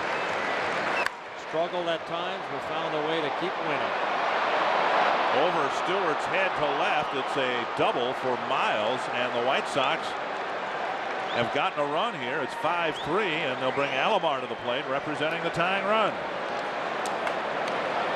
Aaron Miles getting his first major league hit. Taking that ball the other way over the head of Shannon Stewart. And Ron Gardenhire is going to make a pitching change. High fastball. Miles hits it over Stewart's head for a double, his first major league hit and RBI. If there are 40,000 fans here tonight, They're all going to give Kyle Lohse a standing ovation.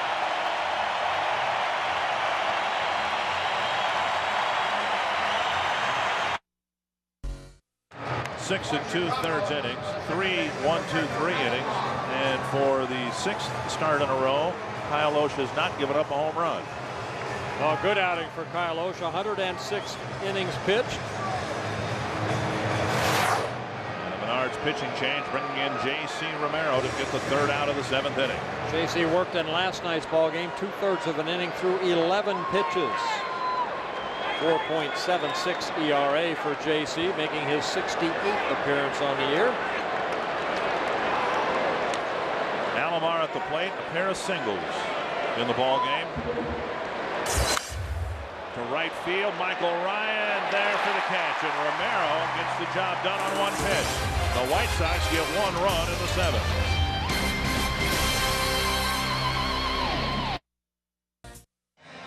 Twins by a pair. Take a look at the game summary for Game 3 of this series.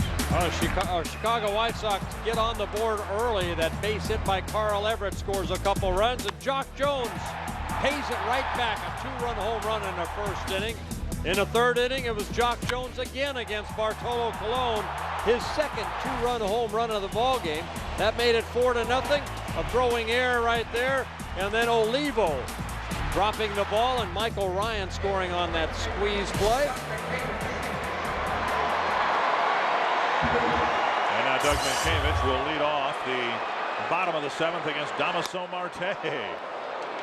Power against power as Mientkiewicz swings and misses. The Jeep summary, pair of 2-run home runs for Jacque Jones and an outstanding effort by Kyle Lohse.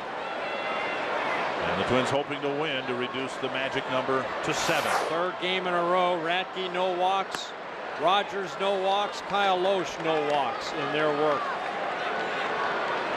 Mientkiewicz with a double and 3 trips against Bartolo Colon, who for the first time in 4 games won't complete what he starts. Went too far, and it's 1-2. Marte with that submarine type sidearm delivery. He's tough.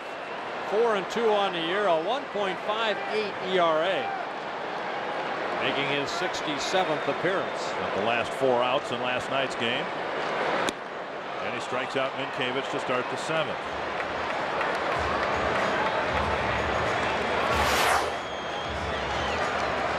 You can see in this series the White Sox have had to pitch 9 innings with their bullpen, and the Twins half of that roughly.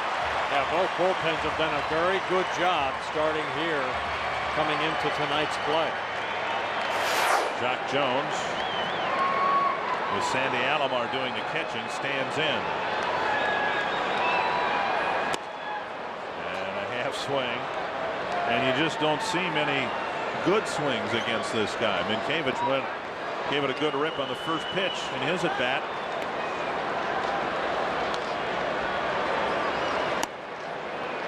Checks his swing successfully, and it's 1-1.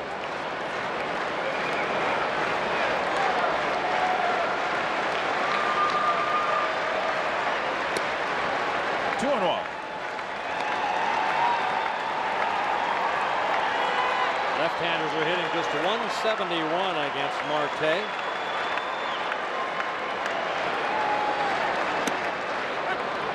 Breaking ball. That seems unfair. Well, Troy Hawkins warming up. We should have bought 52 tickets tonight between the two of us. 39,948 the paid attendance. 3-2.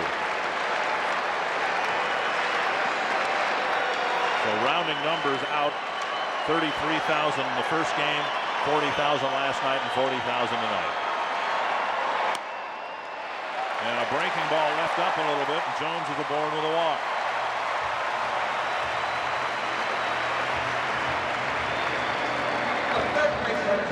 And in tonight's lineup, 3 straight left-handed hitters, and Marte coming in to face all 3 of them here in the 7th. He got Mientkiewicz, lost Jones, and now Corey Koski. Corey Koski faced Marte last night, ended up striking out against him.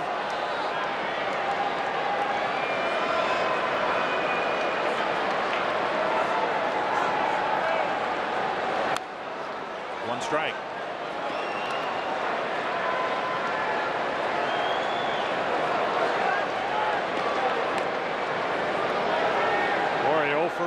lifetime against Marte with 6 strikeouts. Looks for all the world as if LaTroy Hawkins is going to be asked to get the White Sox in the 8th. This after pitching 2 innings here on Tuesday and an inning last night. Warmed up. Looks like he'll sit down for a while. 1-1 to Corey Koski.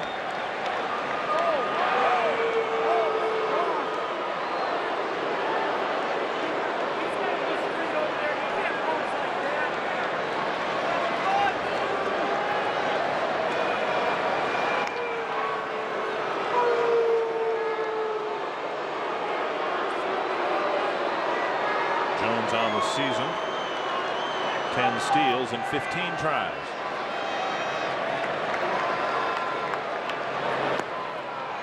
Two and 1.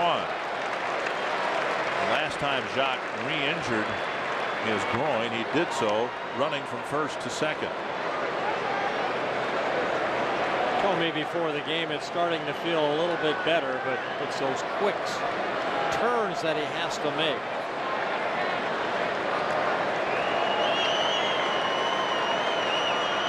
It's an awkward looking move, and one that you think could lead to a balk.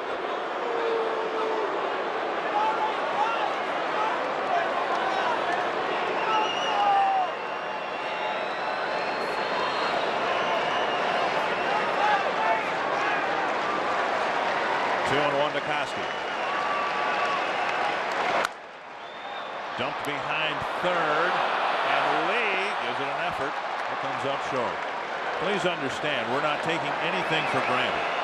But if the Twins were to not only win the division, but not have to play to the end of the regular season to win the division, it might go a long way toward allowing Jacque Jones to heal the injured area. Corey Koski, Doug Minkiewicz, Torrey Hunter, all players that have one or more physical ailments they're trying to play through. And if the Twins could clinch, stay on Thursday in Detroit and allow some of these battered players a couple days of rest, that'll go a long way toward getting them ready for the playoffs. It sure will. But again, we're not taking anything for granted here. The White Sox can win this game and be just a game behind in the loss column. 2-2 from Marte to Koski.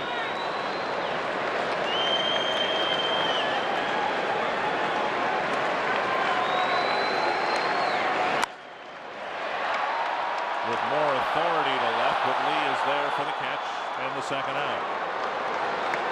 Friday, September 26th, don't miss a special Fox Sports Net presentation of Their Wildest Dreams. A look back at the Minnesota Wild Cinderella season and a look ahead to next year. Their Wildest Dreams, Friday, September 26th at 9 right here at Fox Sports Net.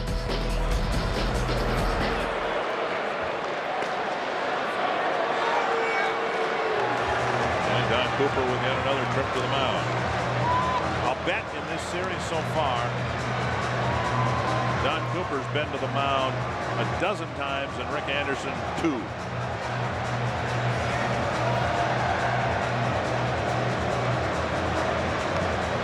Cooper, a former Twin, pitched in Minnesota's inaugural season here at the Dome in 1982.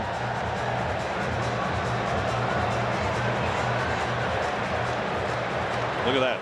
Very nice. Over last weekend, the word was the Twins were hoping for 100,000 for the 3 games, and substantially more than that. And 5 home games left in the regular year this year. Hunter takes strike 1.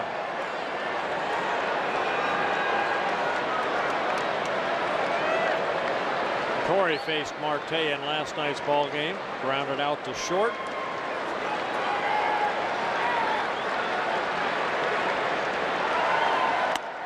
One and one.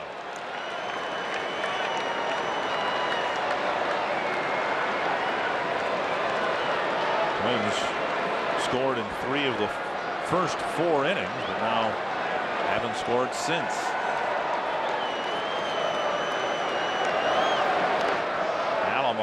smothers it, and it's 2-1.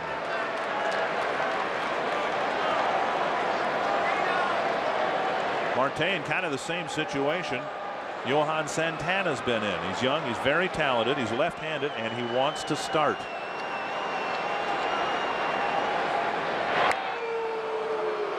And where Santana, I think, has finally crossed that bridge. I don't suspect we'll see him pitch out of the bullpen for many years. Marte hasn't even been given a chance to start yet. 2-2 to Torrey. There's Santana. Pitched the biggest game of his young career and perhaps the biggest game of the Twins season last Wednesday in Chicago.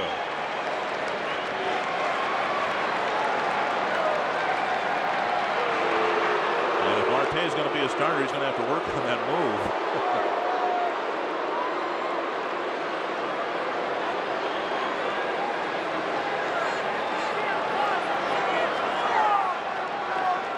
Two and two.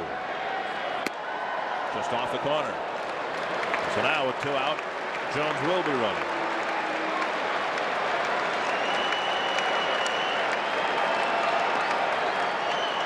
Halbach holding Jacque Jones on at first.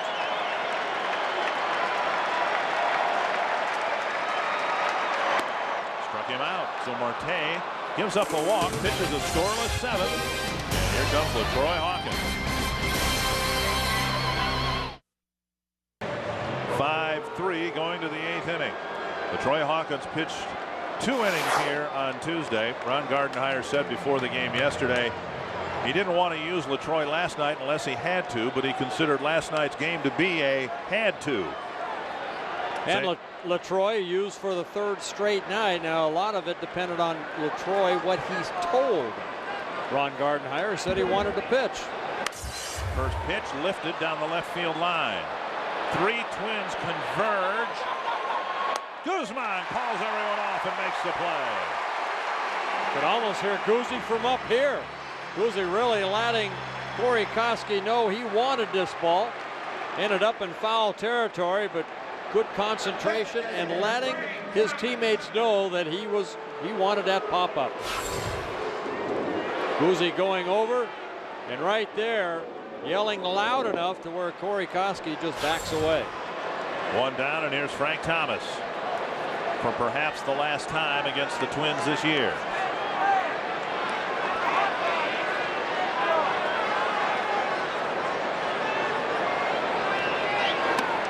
Hawkins, in his 2 innings worth of work on Tuesday, threw only 23 pitches. In pitching an inning last night, threw just 10 pitches. And now he comes in tonight and gets the first out on his first pitch.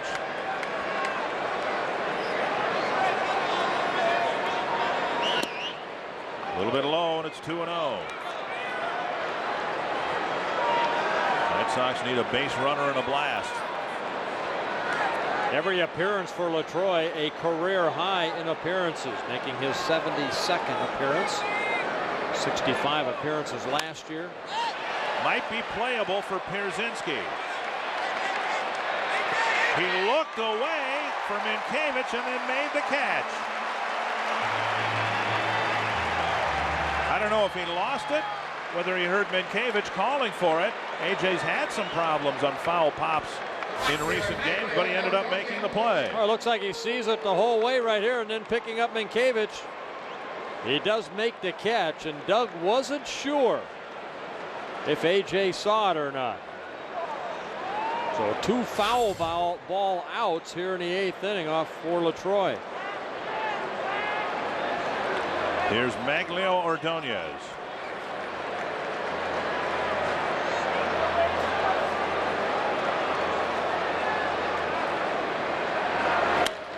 To center. 3rd out. What was that, 4 pitches or 5? Hawkins with a very quick top of the 8th inning.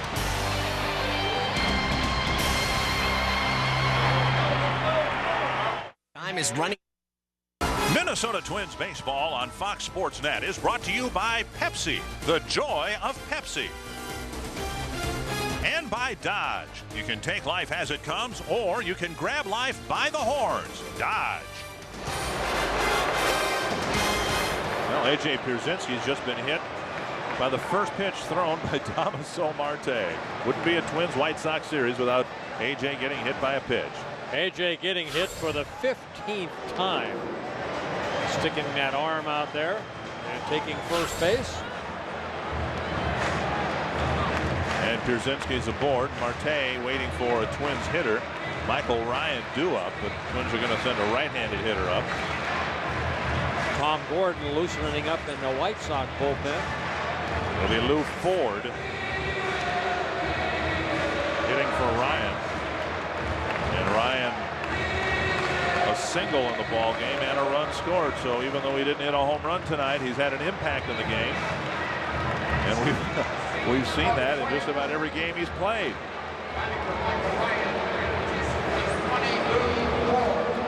Ford might be asked to bunt here. We'll see. Lou Ford 3 for 5 as a pinch hitter. One of his hits a home run. Now Alomar to the mound as the White Sox are perhaps buying some time here so they can bring Flash Gordon in. Eddie Guardado up in the Twins bullpen.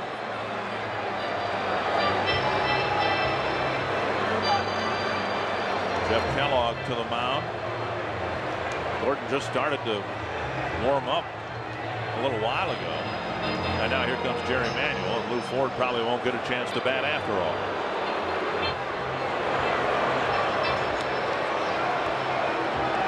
And Ford heading back at least to the on-deck circle. What's he going to do here? He already has made the move. It's going to be Flash Gordon. Gordon will come in with the Twins hoping to add an insurance run in the 8th.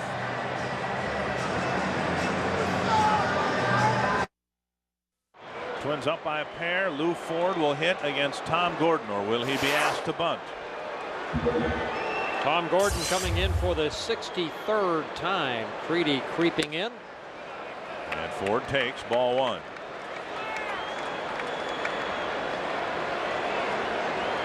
Taking over the job of a closer with the White Sox. 11 saves in 16 save opportunities.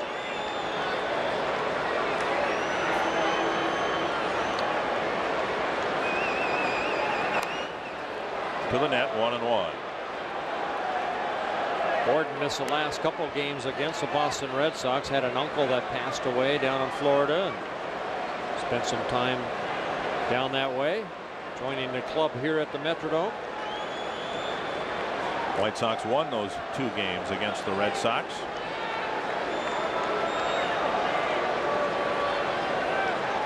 One and 1 to Lou Ford. Offered at it. That's 1-2. If it's a sacrifice bunt, Lou Ford trying to take that with him. You're supposed to square around and deaden the ball. Lou Ford kind of ran into that ball. Tom Gordon with a very good fastball, good curveball, mixes all in a slider and a changeup. Creedy still playing in front of the bag at third. And there's a bunt, and it will be foul. Strike 3, and Ford is out.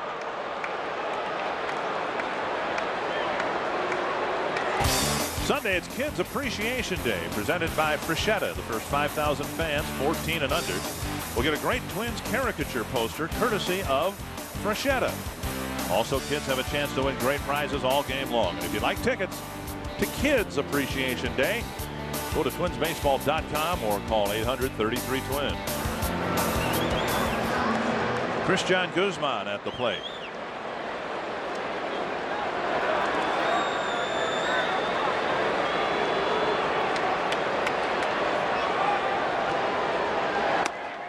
Turned away inside, ball 1. Guzzi 1 for 4 against Flash Gordon.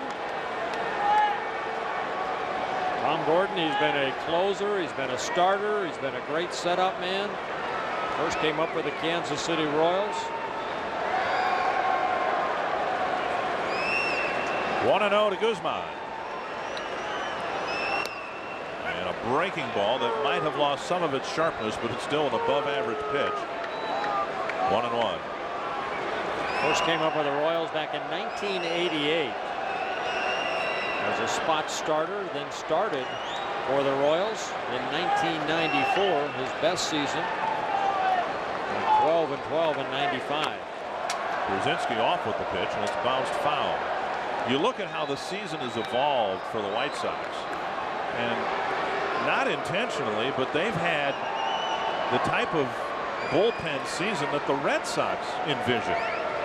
Pitchers in interchangeable parts, not the same man closing every night. For a while, Billy Koch was their closer. Then it fell to Marte. Now it's Gordon's job to close out games. 1-2 to Guzman. That bounces away. Pierzynski to second safely on a close play. A wild pitch advancing. Pierzynski into scoring position, so that covers up for the missed bunt. AJ saying right there, I wasn't really sure where that ball went. Finally he sees that ball roll away from Alomar, and it's a close play, but AJ getting the second on the wild pitch by Gordon. That's his 5th wild pitch of the year. So AJ gets into scoring position with 1 out. So even though Ford unable to move him over, AJ still gets the second base.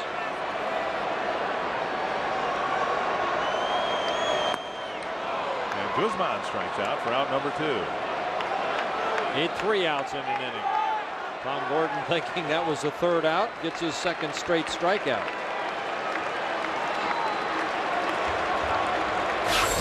This is a slider down and in. Guzzi swinging through it. Tom Gordon saying yes. Come back, Tom Gordon. Here's Stewart. Big leadoff walk to start the ball game, and then a double in the 4th.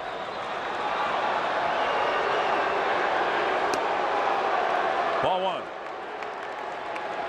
Shannon Stewart 1 for 2 against Tom Gordon with a couple walks. 1 for 3 in the ball game.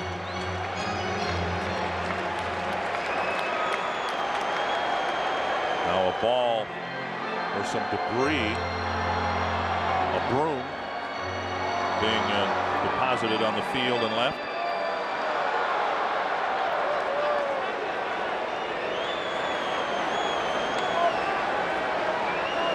One and 0 to Stewart.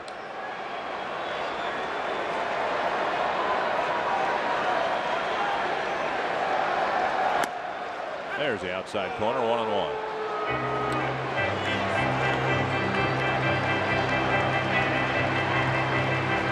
You wonder how this season might have turned out differently for the White Sox if Koch had been able to handle closing responsibilities all year long.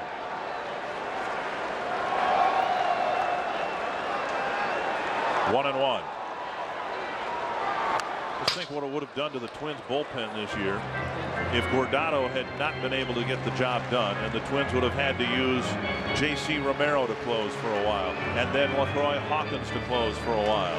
Well, Chicago made a big mistake. I mean, they ended up getting Billy Koch. Now, he had a great year with Oakland, but they traded Keith Folk, who kind of left on bad terms. Well, he's leading the American League with 43 saves with the Oakland A's. A cruel bit of irony. Got the save for the American League in the All-Star game played at U.S. Cellular Field. Take that. 1 and 2 to Stewart. There's Koch. Has found himself, well, when we were in Chicago, he was wondering whether he would even be on the playoff roster that the White Sox might play with should they get there. 1 and 2 from Gordon to Stewart. This has been a great at bat for Stewart, and he had a great one to start the ball game. May have set the tone for what was to follow, coaxing a leadoff walk from Colon after the White Sox had given Colon a 2-0 first inning lead.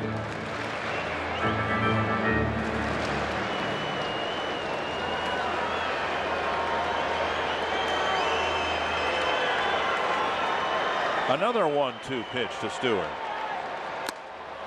And Gordon finally gets him, and now he can celebrate the third out. Eddie Guardado will come in to try to pick up another save against the White Sox.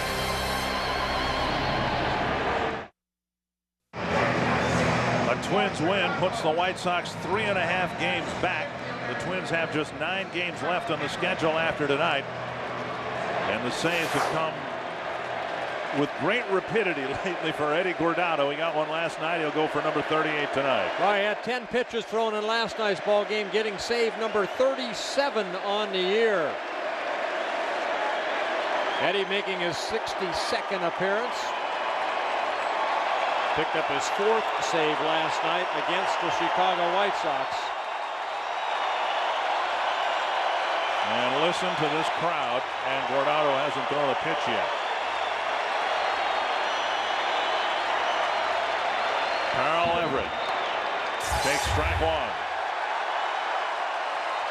Eddie last night walked Ordonez, the first batter he faced, and then Carl Everett hit into that big double play. The top of the 9th. A foul ball near the Chicago dugout. Minkevich over. He didn't catch that, did he?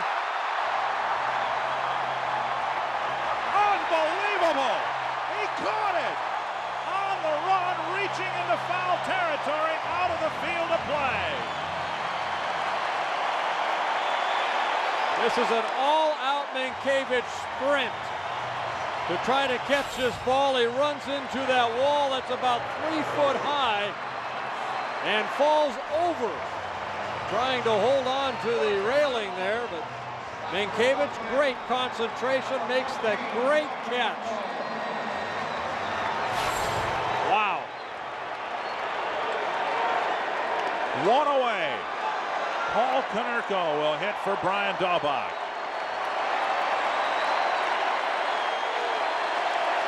Konerko faced Eddie last night. Eddie ended up getting the final out as Konerko hit a fly ball to Torrey Hunter. Ball 1.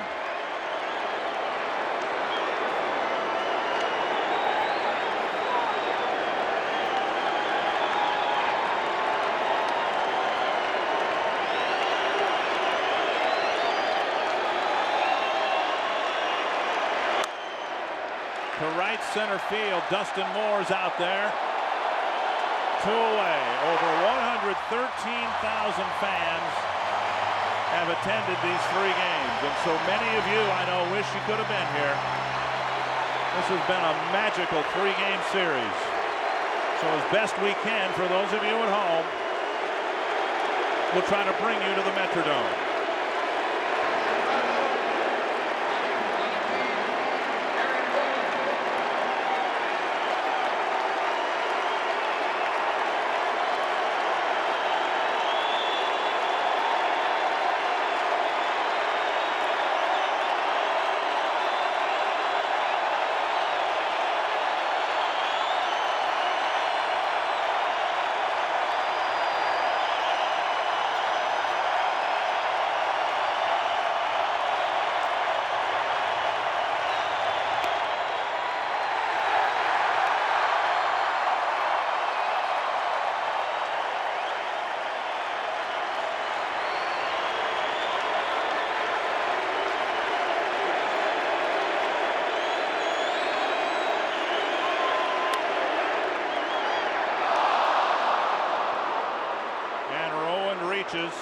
To keep the game alive.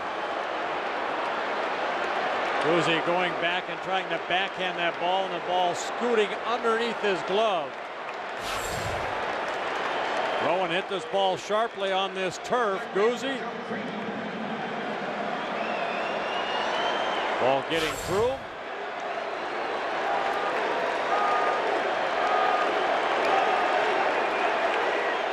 And now Joe Crede. Give Christian Guzman an error.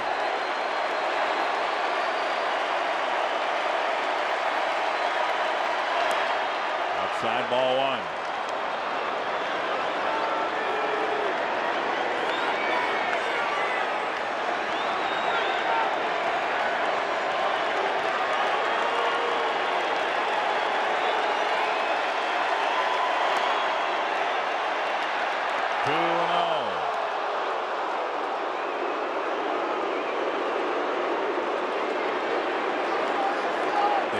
the scoring now to a base hit. I was going to say that's a tough error. A hard ground ball on the backhand side. So give Rowan a single.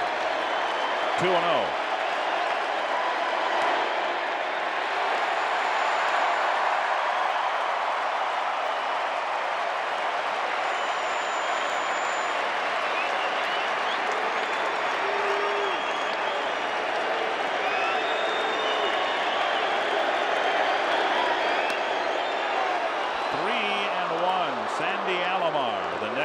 Scheduled hitter.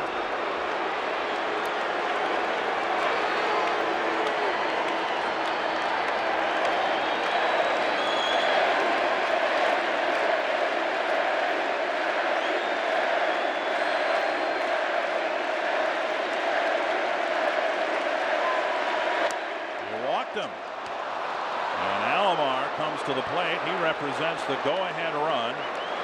Preedy at first now, representing the tying run. Saw Eddie right there on that 3-1 pitch. He did not want to make a mistake. He wanted to make sure that ball was outer half of the plate, and he ended up walking him. Joe Preedy with 19 home runs on the year. Sandy Alomar has 5 home runs. He's 3 for 8 lifetime against Eddie with a home run.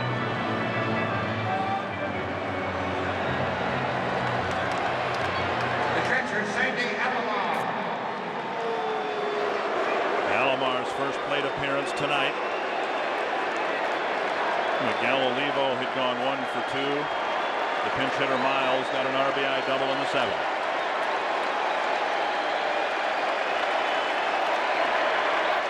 Time called as Joe Preedy might be pinch run for here. Maybe Willie Harris. Harris will run for Preedy. For Chicago, running for Preedy, number 13, Willie Harris.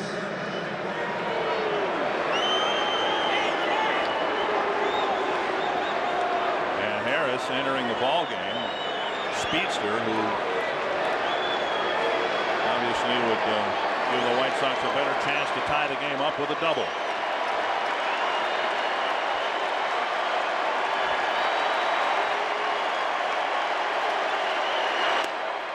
Off the corner, ball 1. White Sox have taken 2 walks in this whole series. They've both been 9th inning walks issued by Guardado. One last night and one tonight. Popped up behind the plate. Guardado calling everyone off. Magic number is 7.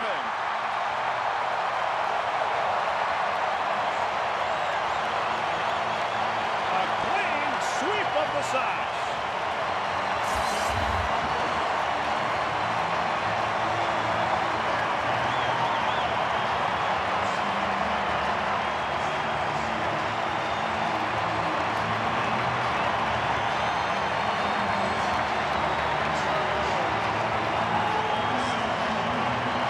Twins had a job to do.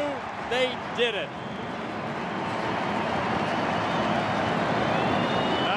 But twice, Jacque Jones hit a 2-run home run. He's our Minnesota Mortgage player of the game. In the first inning, with the Twins down by a couple, Jacque Jones, home run number 14 on the year. And then in the 3rd inning, in his next at-bat, both of them against Bartolo Colon. That puts the Twins up 4-2. The Twins had lost 6 in a row to Chicago before last Wednesday's game. They end up winning the last 5 games, and make no mistake about it, they have wrenched control of the division away from the White Sox, who thought they had it after Tuesday night's win.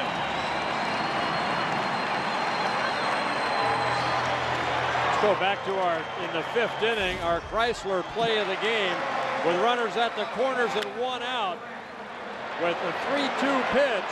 A big double play turned right there off the bat of Carlos Lee. Koski over to Rivas, over to Minkiewicz, and that got the Twins out of the 5th inning. The Twins lead the division by 3.5 games. Another emotional night at the Metrodome. We'll come back in a moment. strike.